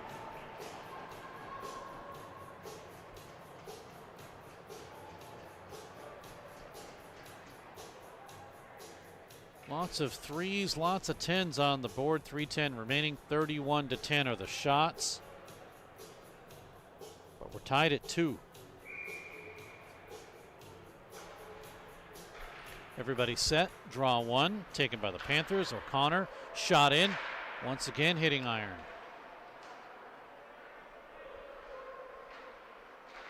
Panthers send it wide right side behind the net. Up the middle. Well, instead, thinking better of it was O'Connor. Now O'Connor calling for it. Panthers cannot get possession. Here is McKenzie. Broken up through the skates of Schmitz. It's out to center ice to O'Connor. 3-on-1. O'Connor, he shoots in, safe. Rebound, loose. On his knees was Lourenco, and he couldn't put it home. Here's Fournier with a drive, score!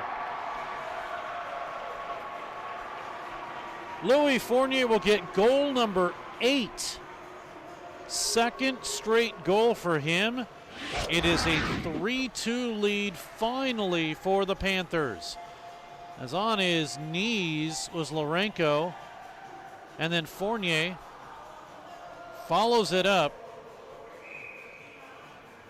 Here in the second period, the Panthers at 17:36. Panthers goal, his second of the game and 8th of the season, scored by number 76, Louis Fournier. Assisted on the play by number 18, Riley O'Connor, and number 77, Cody Lourenco. Time of the goal, 17:36. So the Panthers finally with the lead here. It took a while. Down to 1:53 remaining. Puck is cleared out to center. And sent right back in.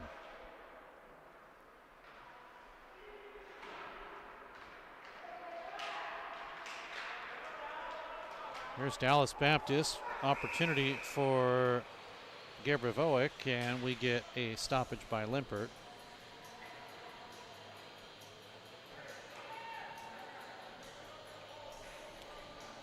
.131 remains.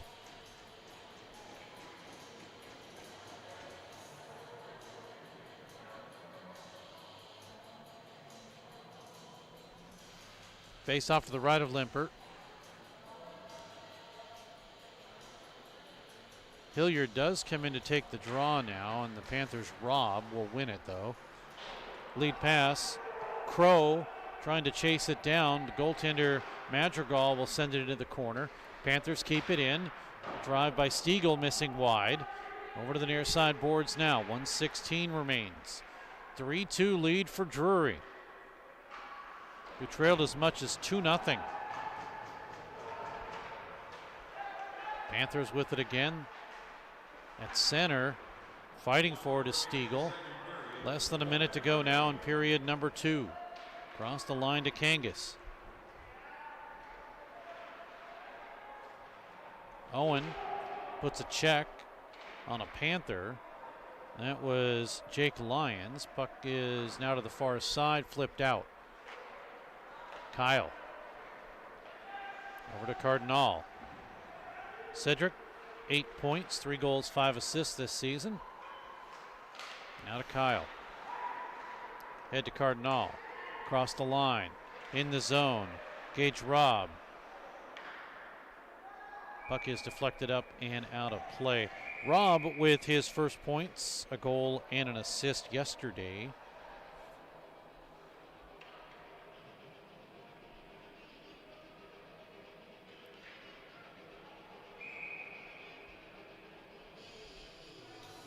20 seconds exactly remains in the period.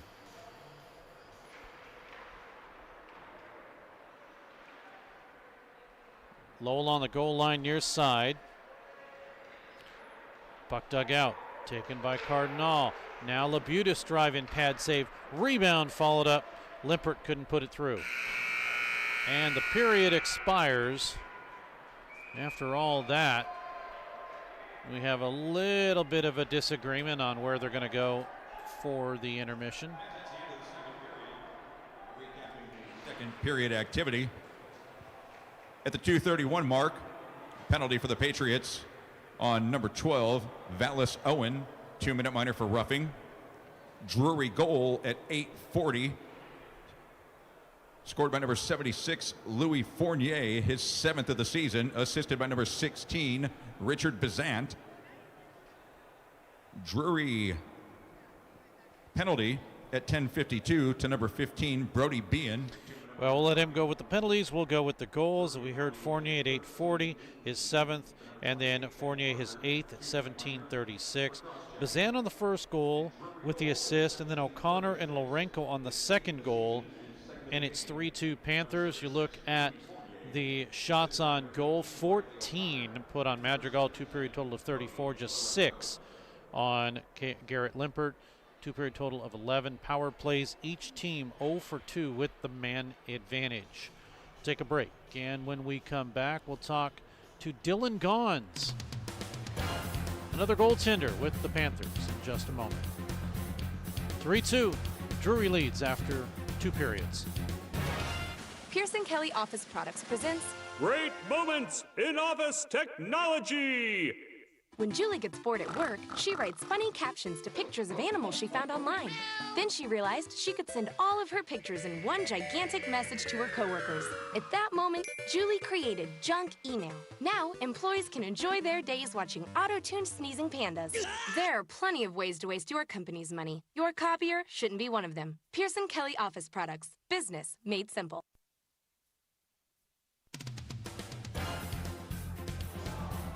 We're back at Brightspeed Ice Park. Steve Casson now with goaltender Dylan Gons of the Drury Panthers, sophomore out of St. Peters, Missouri. So Dylan, you've had a year under your belt. What's it like to play for this Drury Panthers hockey club? It's pretty amazing. We got a good club. Working a bit on our culture. I think it's definitely changing for the better. Not to say that last year was bad, but definitely a high penalty team, and that's something we're working on, and I think we're going to improve this year. Looking a lot better this year, though. Yeah, I mean, it's a fun team to play for, a lot of good people, great coach. It's a blast. I enjoy it. Now, as a goaltender myself, one of the things that I hate is when my team takes penalties. So, Absolutely. 2 things. You probably get a little upset at that. And the second thing is, how does that work with you trying to get into a flow? I mean, normally you just want shots back and forth, but then all of a sudden you got to be in defensive mode. So how does that change the way that you play? Honestly, it puts a little more pressure on me. It's actually something that I kind of, not to say that I enjoy it, but I feel like I do play better under pressure. So when we're put in scenarios where we're down 1 guy or even 2 guys, like on a 5-on-3, I feel like most of the time I kick it into my mind that I need to play better, and sometimes it forces me to play better, and it's good motivation, but definitely not some situation you want to be in. I was going to say, how difficult is it when all of a sudden, maybe in the first minute or 2, all of a sudden you're down a guy? That totally changes your mindset of what you thought you were going to do for that game. Yeah. It could definitely change the way you're playing and affect, because it's a big mental game, especially with goaltenders. It's a big majority of it is mental, and you got to get into the mental state and get yourself in the right mind. And when penalties are taken, sometimes obviously it'll throw you off your rail. I have a great example. Like my first game last year, we had over 30 penalty minutes. So we played over half a game shorthanded, and it was tough. It should have been a very easy game for us, but it came close to the end, but we pulled through with a win. But yeah, like I said, sometimes in situations it can make you play better and really focus your mind. So you mentioned mental. Now, goalies are accused of being a little mental. Again, as a goalie myself, I've been accused of the same thing. So what's it like for you? Did you always want to play goal? Actually, no. I started off as a player playing rec league, roller hockey. Grew up, me and my brother, he played goalie his whole life. It wasn't until like 8th grade year that I made the switch and started playing goalie for roller hockey, and I got in with a coach, told me he needed a goalie for ice hockey, so I ended up playing club ice hockey, and later after I joined the high school team, and it's just been goalie ever since. What do you like about being a goaltender? You know, making saves obviously it's a good confidence boost. It feels good.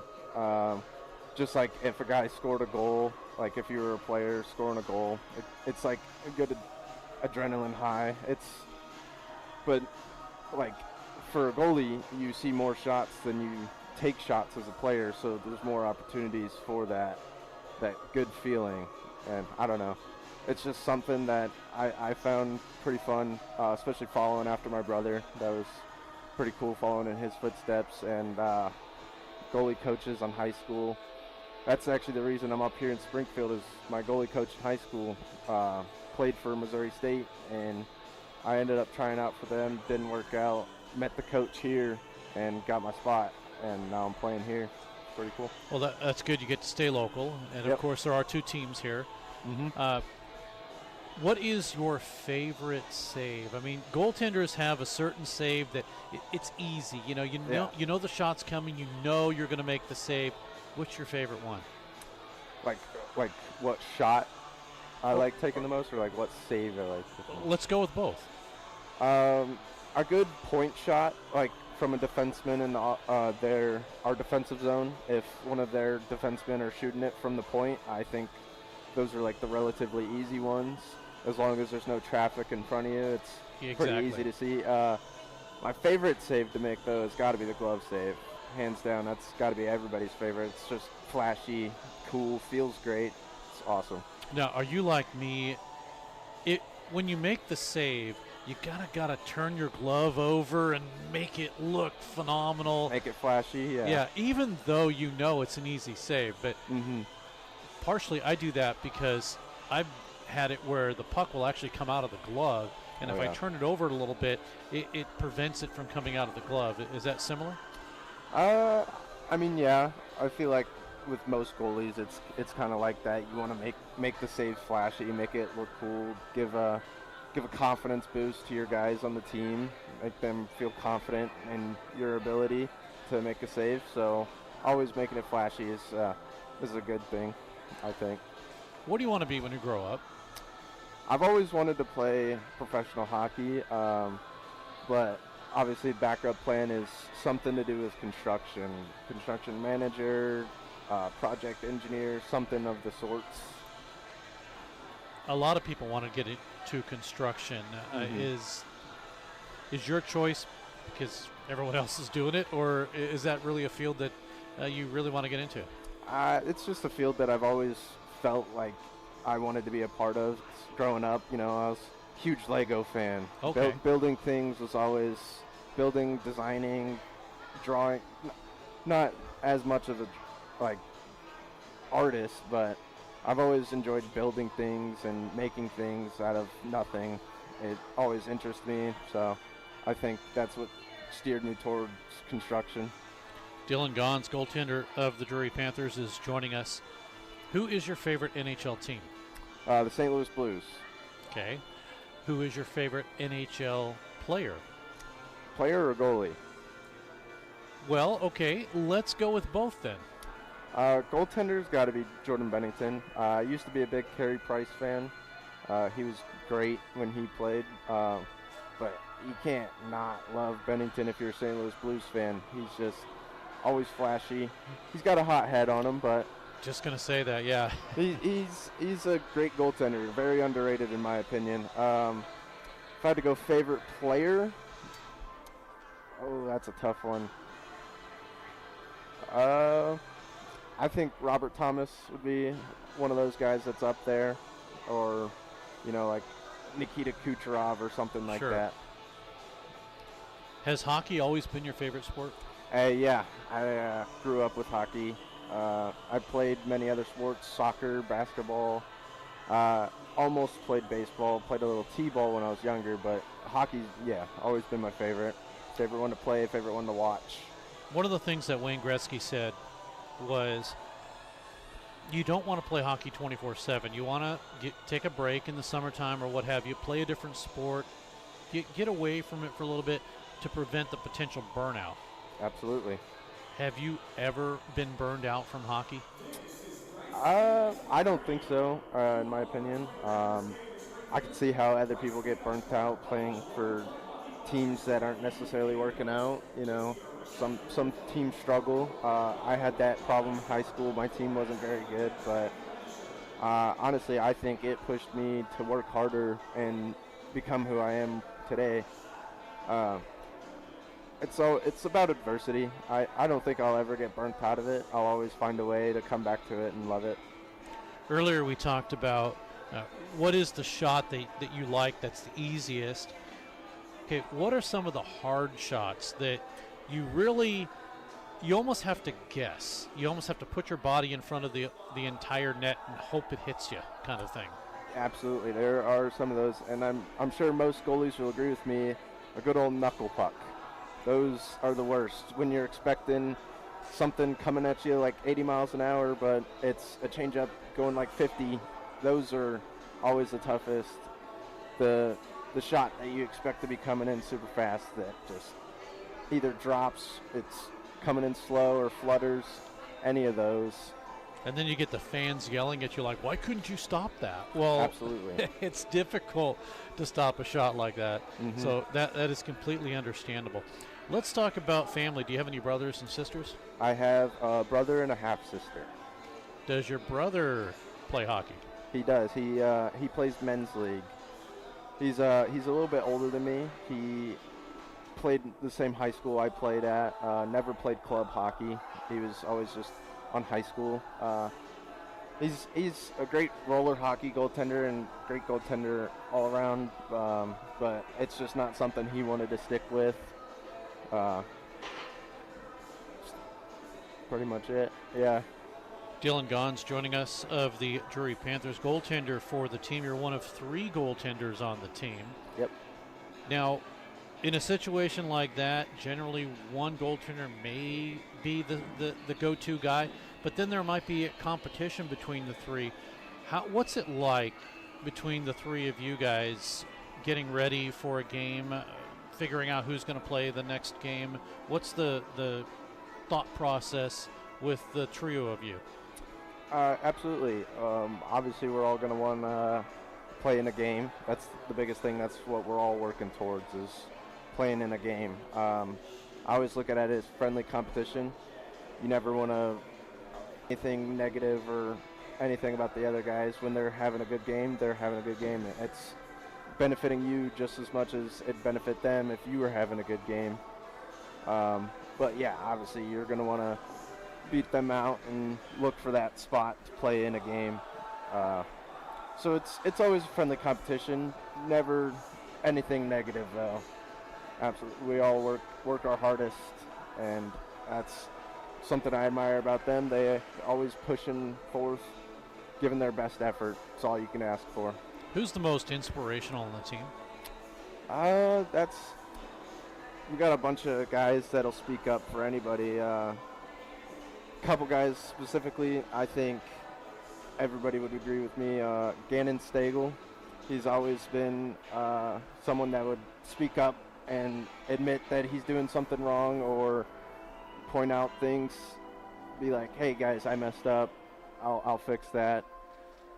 He's a great role model, and part of that is he's soon to be a dad, and I think that's a great fit. I think he'd be a great dad.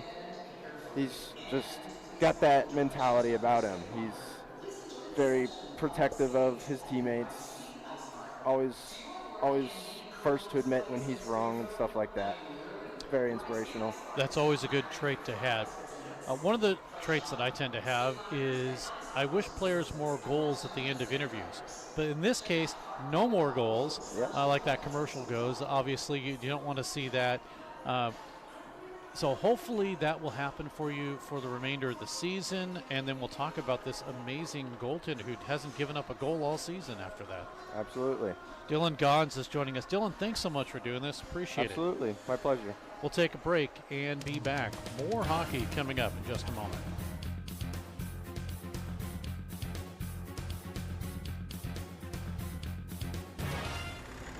This is Barrel Bob, MoDOT's Work Zone spokesbarrel.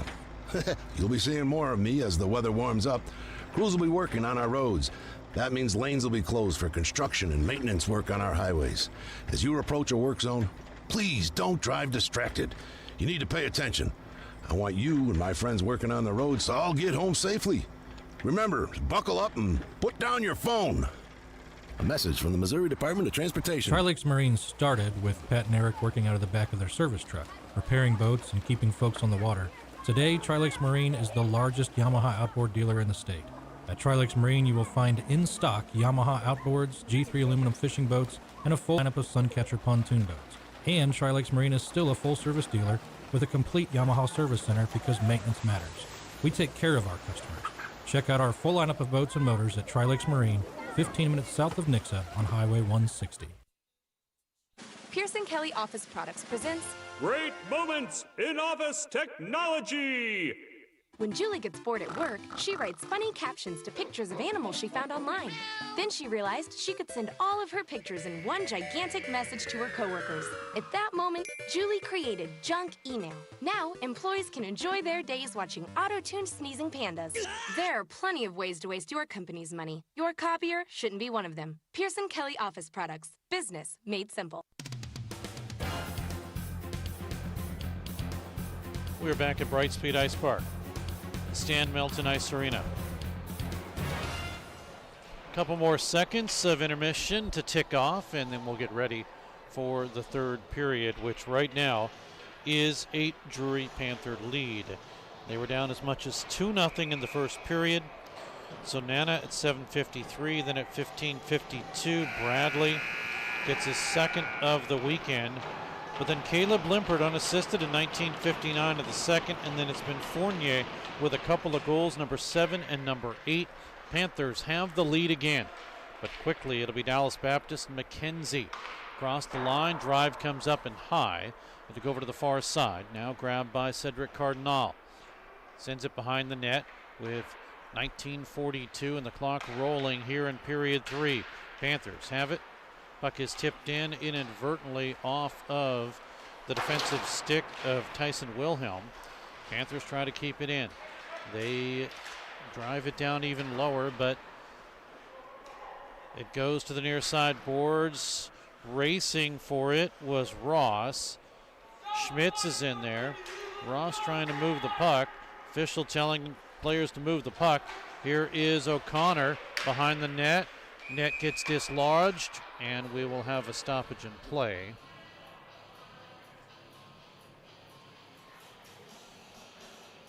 We could go on and on and on about how these little tiny pegs do not stop the net from moving as the goaltender runs into it most of the time to push off.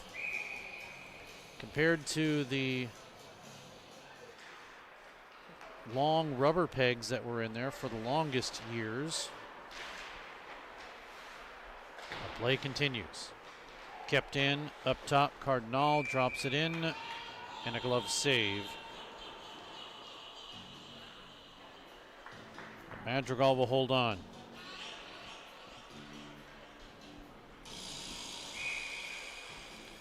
$18:57 to go in this period. I'm Steve Casson, Scott Lutzke with you, keeping us on the air. And Cole Vance with some phenomenal camera work for you. Panthers steal, taken by Cardinal. Centering pass out in front, drive and a save on the shot by Bizant. and it's cleared back out. The Panthers will regroup in their own zone. They'll try to break it free. Here's a bouncing puck into the zone, and a right side drive, save, rebound, loose as Labutis got it over to Bizant, and the Panthers could not connect. There was a score, actually. One of the players, I believe that was Ross, slid into his own net. That doesn't count. Icing will be called here.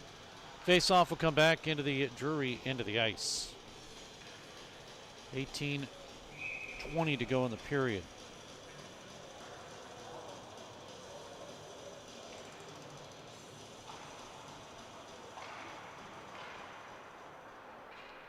Draw one. Panthers at the half boards. They are able to chip it out. In his own zone is McKenzie. Panthers double team him.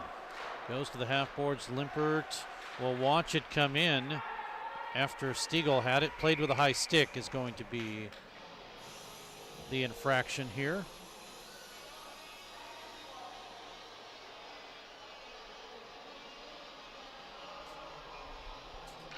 Face-off will come out at center ice. 15:57 to go in the period.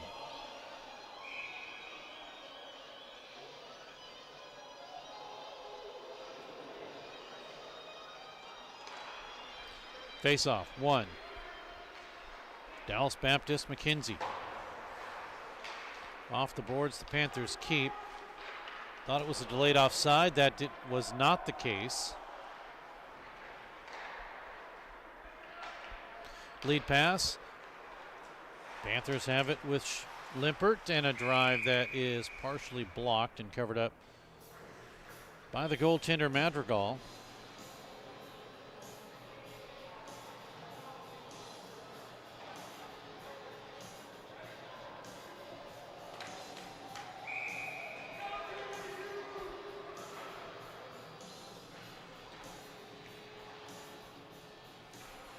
Four 1-1 are the Panthers. They're looking to go to 5 1-1.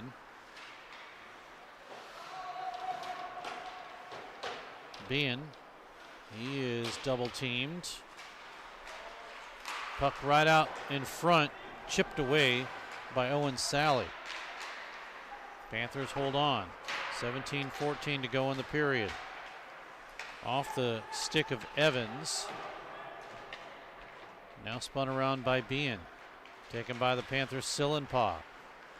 Almost a bad pass, broken up. Spencer Hilliard is able to get it out to center. Al Hilliard on the backhand. Bouncer that comes in. That will be another shot against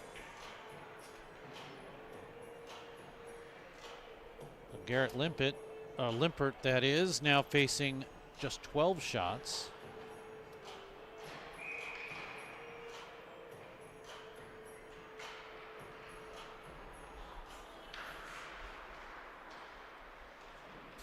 Panthers after the draw run, the draw was 1, give it up. Bean gets it out to center. Broken up by Sally and sent right back in.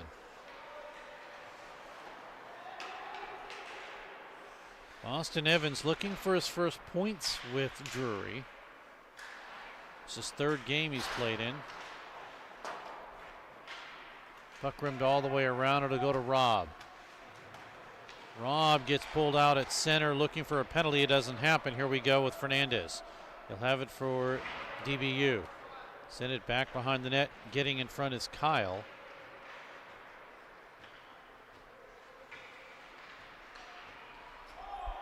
Panthers were looking to break someone. They did not have enough room to do it.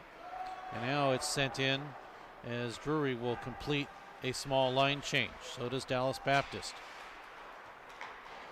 DBU out of their zone, Sally. Across the line, it'll go to Fernandez. Taken by Kyle. Far boards, Panthers do get it out. Well, no. Officials say play on, so they do. Checked in there by Wilhelm. Looking for a centering pass. Drury cannot clear. We talked about an important goal. Panthers got it. Now another important goal. Different dynamic if it goes to Dallas Baptist. A little more breathing room for Drury if they can grab one here and continue a string of 3 straight goals. Panthers are able to start a 2-on-2 into the zone. They do want to change. The only one coming in is Braden Crow. Crow's centering pass to Schmitz. Drive off the back of the net. Schmitz again. He'll work for it around to O'Connor. Behind the net. Looking to get around the check of Ross. Centered it out in front. Schmitz is there. Not able to grab. Puck flipped to the half boards. It's cleared out to center. Lorenko will get control. Icing will be called here. 14:18 to go in the period on the icing.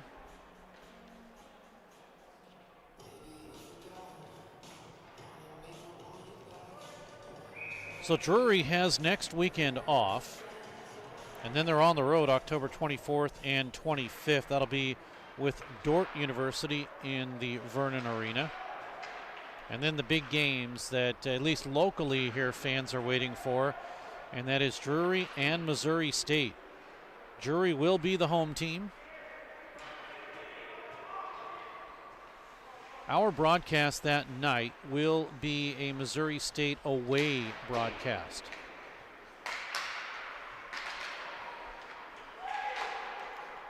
Puck is deflected away. Panthers will have it. Trying to one-hand it through was Cedric Cardinal. That'll be those games with Missouri State October 31st and November 1st.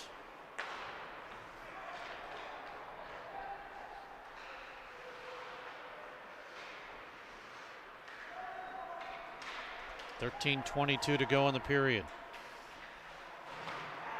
Panthers have it.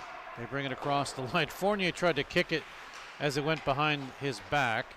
Now Fournier gets a pass from Labutis. Fournier still with it. Louis Fournier, now with 8 goals, leads the team in that category. Puck gets deflected up and out of play.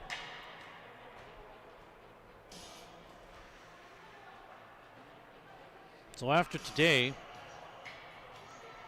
Dallas Baptist will be visiting Arkansas. I take that back. They actually have a game next weekend, October 17th, listed on the schedule against North Texas. Now, potentially there will be 2 games there. And then October 24th and 25th, they will head to Arkansas, the Jones Center, for a couple of games. And that's the schedule for both teams. As the drive comes in by Stiegel, and the Panthers take a 4-2 lead.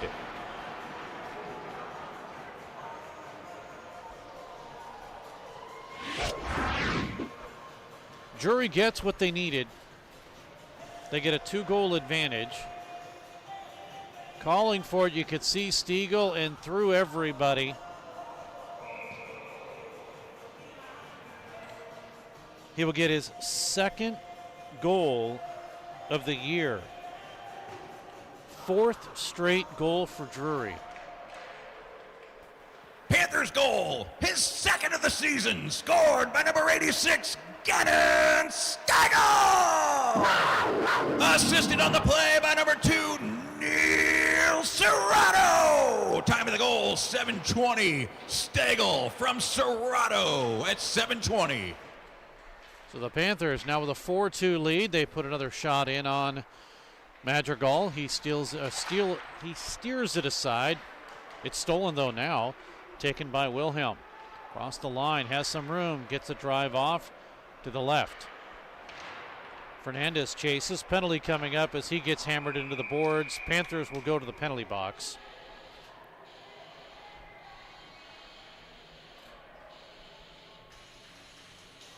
This will be another rough 3rd power play now for the Patriots.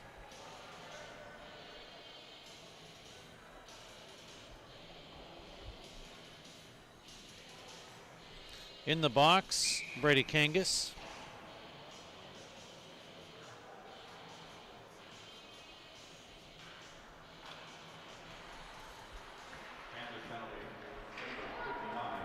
Brady Kangas, 2-minute minor for roughing. Now right out in front, they score. It's a power play goal.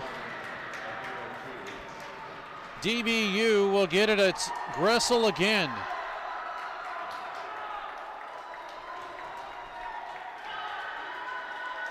That took all of 10 seconds to make it a 4-3 game.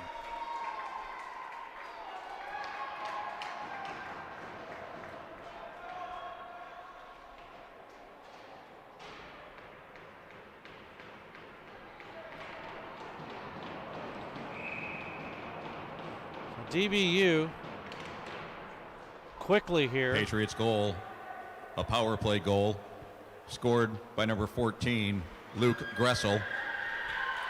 Assisted by number 18, Michael Fernandez, and number 7, Logan McKenzie. Time of the power play goal, 8:12. Gressel from Fernandez and McKenzie at 8:12. So another close contest now here in period number 3. Panthers just got finished, taking a 4-2 advantage, and another quick one. This one comes 52 seconds later. O'Connor gets it out to Serrato. Back to Lourenco. Off of him. Ross can't clear. Serrato keeps it in. Nice move to get it around one. Fournier gets hooked. Play continues. Fournier steals the puck. Grabbed by Wilhelm, and it's cleared out to center ice and all the way down into the Drury end of the ice. 10:38 remaining in the period.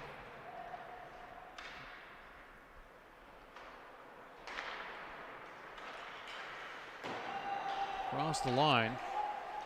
Work down in low. Shoveled over to the corner. Centered and broken up. Panthers have it right out in front. Fanning on it was Labutis. Drury had it set up. They knew what they were going to do, but Labutis on the fan. Now we get a Panther tripped up. No penalty, so Limpert gets back into the play. Here leading the charge is Bradley. Steered over to the far side, that is. Panthers with possession. Across the line, Cardinal drops it back. Bazant couldn't grab. Bodies all of a sudden flying all over the place. Here's Ross.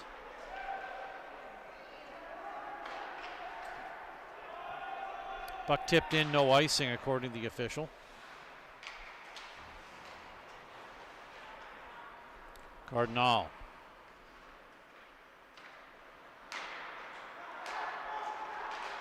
Puck stolen, taken by McKenzie, and he'll send it in. Icing will be the call. Later on, and in fact next week, we will have more games for you. Missouri State D3.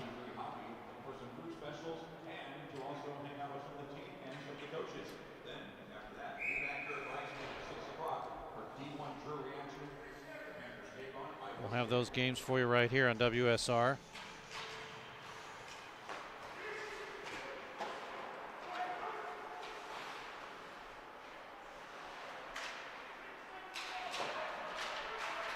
Right out in front, a scramble for it, and it's covered up by Madrigal.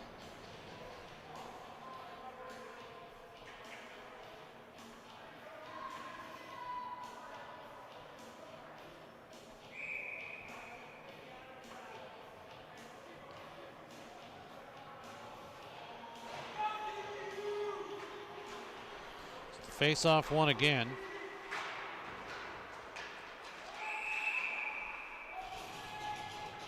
This one gets flipped up. Another stoppage.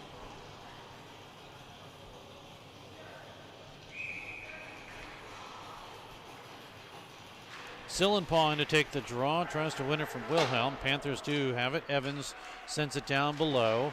8:55 remaining, 4-3 Panthers lead. Next goal important. Evans had it, lost it. Grabbed by Wilhelm. He'll bring it out. A quadruple set of Panthers there, but they're back in their own zone. Stegel with it.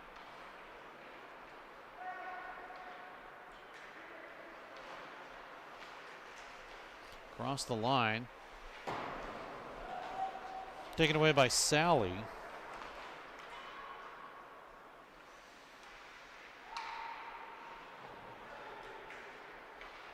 Panthers now with possession to bring it across right side into the zone. Behan centered it through, nothing doing there. It's off the side of the net, and the goaltender Madrigal will hold on.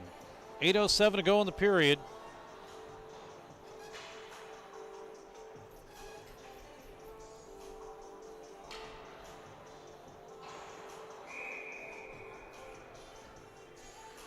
Face off to the right of the goaltender Madrigal. Panthers win the draw again. O'Connor gets out of Zanana's check. Behind the net, Lourenco on the ice. Centered it, Fournier looking for three. Couldn't get a shot off. Lost it, and Zanana is able to clear it out to center ice. The Panthers will set it up once again. Driven down in past Lourenco. Or make that Fournier, 76. Lourenco, 77. Puck driven in, the Panthers will clear. Now 7:27 remains in a one-goal game. Drury, as a drive comes in from the right side, it's held on to by Caleb Limpert. That one from Gressel. But the Panthers took about halfway through this game to at least get tied. They were down 1-0, 2-0, then 2-1. Took a 3-2 lead, a 4-2 advantage, and now it's 4-3. Puck centered up. Broken away by Schmidt. Here come the Panthers. 3-on-2 maybe. Into the zone. Fournier looking for a centering pass. The puck behind. It is broken up. Fournier again. He shoots. It's blocked. Fournier open net. Oh, what a save. Huge save by Madrigal to keep it a 4-3 game as Fournier had an open net in the corner. The save of the game by Madrigal. Unbelievable there. You could just see the open net just waiting for it on the pass after the rebound, and just an unbelievable save. If we were ESPN, we'd run that tonight. 6:14 to go in the period. Here's Bazant behind Labutis. Bazan again, centered right out in front. Limpert, oh, what a glove save. Rebound, and it's covered up. Madrigal with two unbelievable saves. Once again.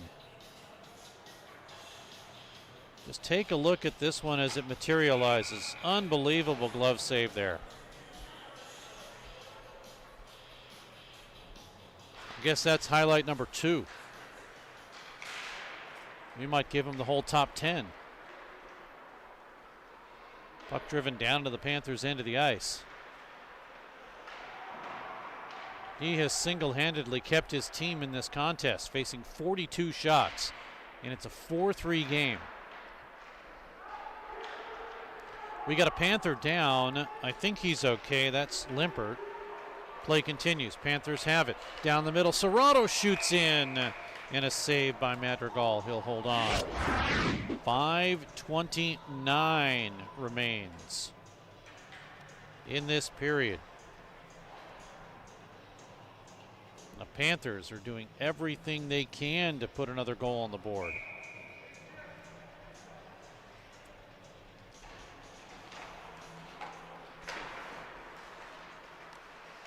Drury, they still have possession. Serrato on the line to Sillenpaw, tipped out in front behind the net. was being, and he couldn't poke it through. Now he's checked hard by Volkancic. Sillenpaw to steal. He's checked by Owen Sally. Evans to dig it out. Sent over to the far side. Serrato with a drive in. It misses wide. Off the boards and out to center by Fernandez. Puck in on goal. Limpert will hold on. 4:50 to go. And a 4-3 lead for Drury. Far cry from yesterday's 6-2 contest. And right now, the 2 goals by Louis Fournier, while they're much needed,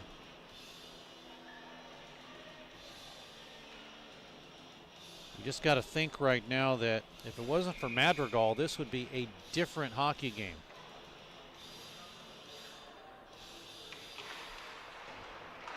Panthers get set up. Fournier comes in. Puck is finally cleared and sent in by Lourenco. Off the boards. Not held in by Fournier. 4:27 remains. Puck sent down by Bradley. He has 2 goals this weekend. Coming down to 4:15. The puck kicked out to center.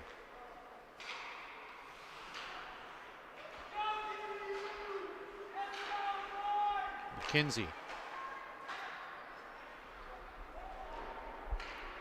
Shovel pass ahead, makes it into the zone from Bradley.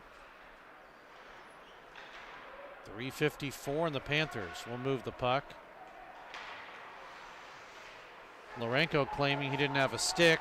Here is Fournier with a drive. It gets deflected up and out. Face-off will stay in the zone. 3:44 to go.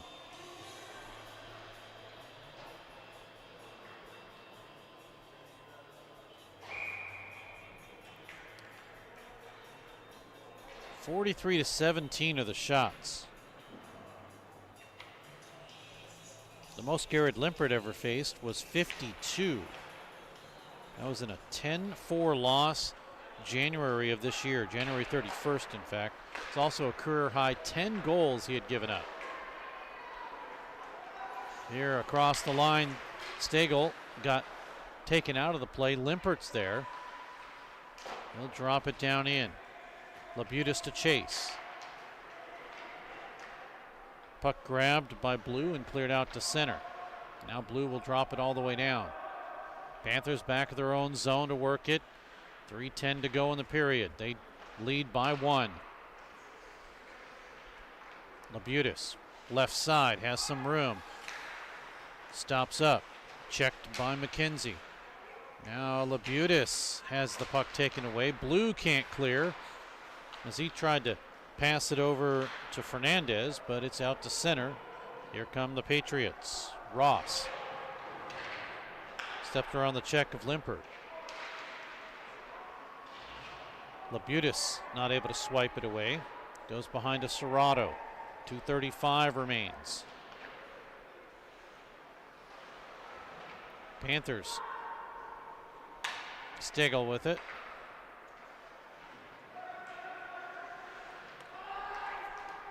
Drop down in, 2:19 to go. Icing is the call, though.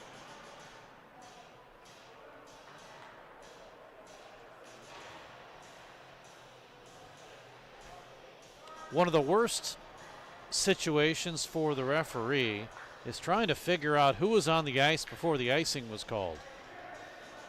And that's what they're having to do right now.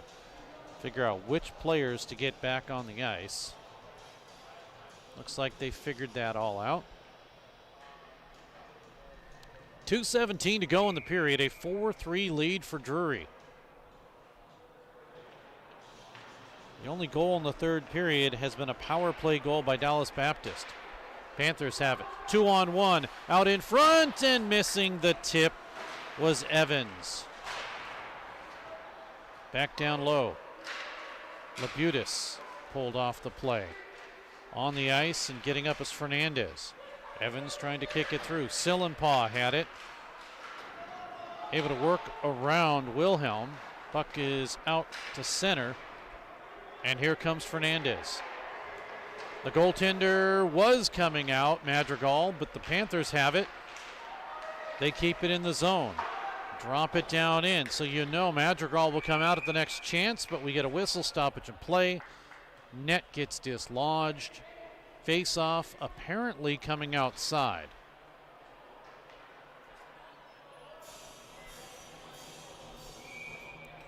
So 1:34 remains, and it looks like a timeout has been taken by Dallas Baptist. We'll take a quick timeout. We'll be right back.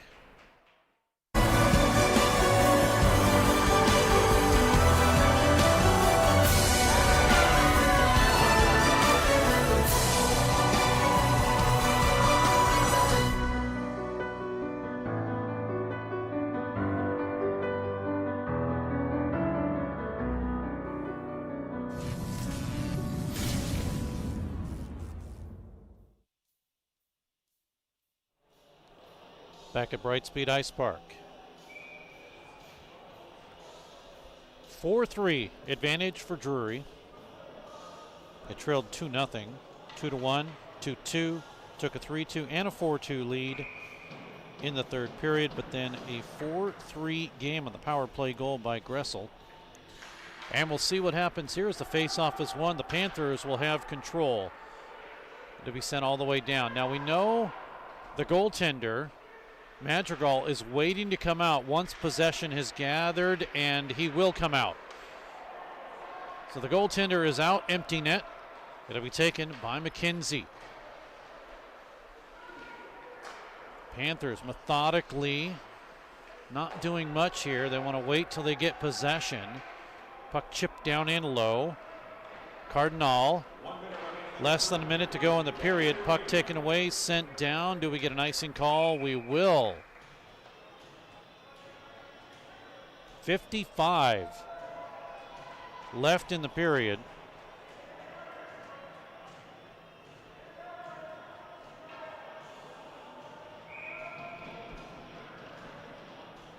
Face off in the Panthers zone. The key is winning the draw. The Panthers do, but it gets flipped up into the netting.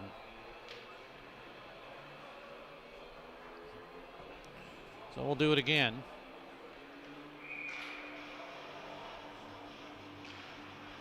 This time, Panthers do win the draw. Serrato trying to hold it up along the sideboards, letting time run out. Apparently it's still movable. And now the officials blow the play dead with 37.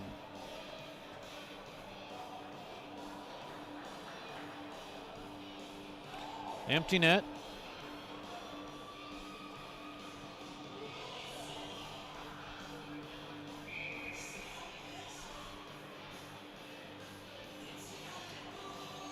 .5 remains. Draw one. This time it is Dallas Baptist with the win, right out in front. Shot by Zonana is blocked. Now with 25 seconds, Panthers have it, an empty net. Going to avoid the icing. Now coming across the line, they stay onside. A drive missing wide by Stegel. 10 seconds to go. Across the line into the zone. Pass broken up. It's apparently onside. 2 seconds. One out in front, missing wide. The game is over. Luke Gressel tried to tie it up, but he missed it wide, and the Drury Panthers come away with a 4-3 victory.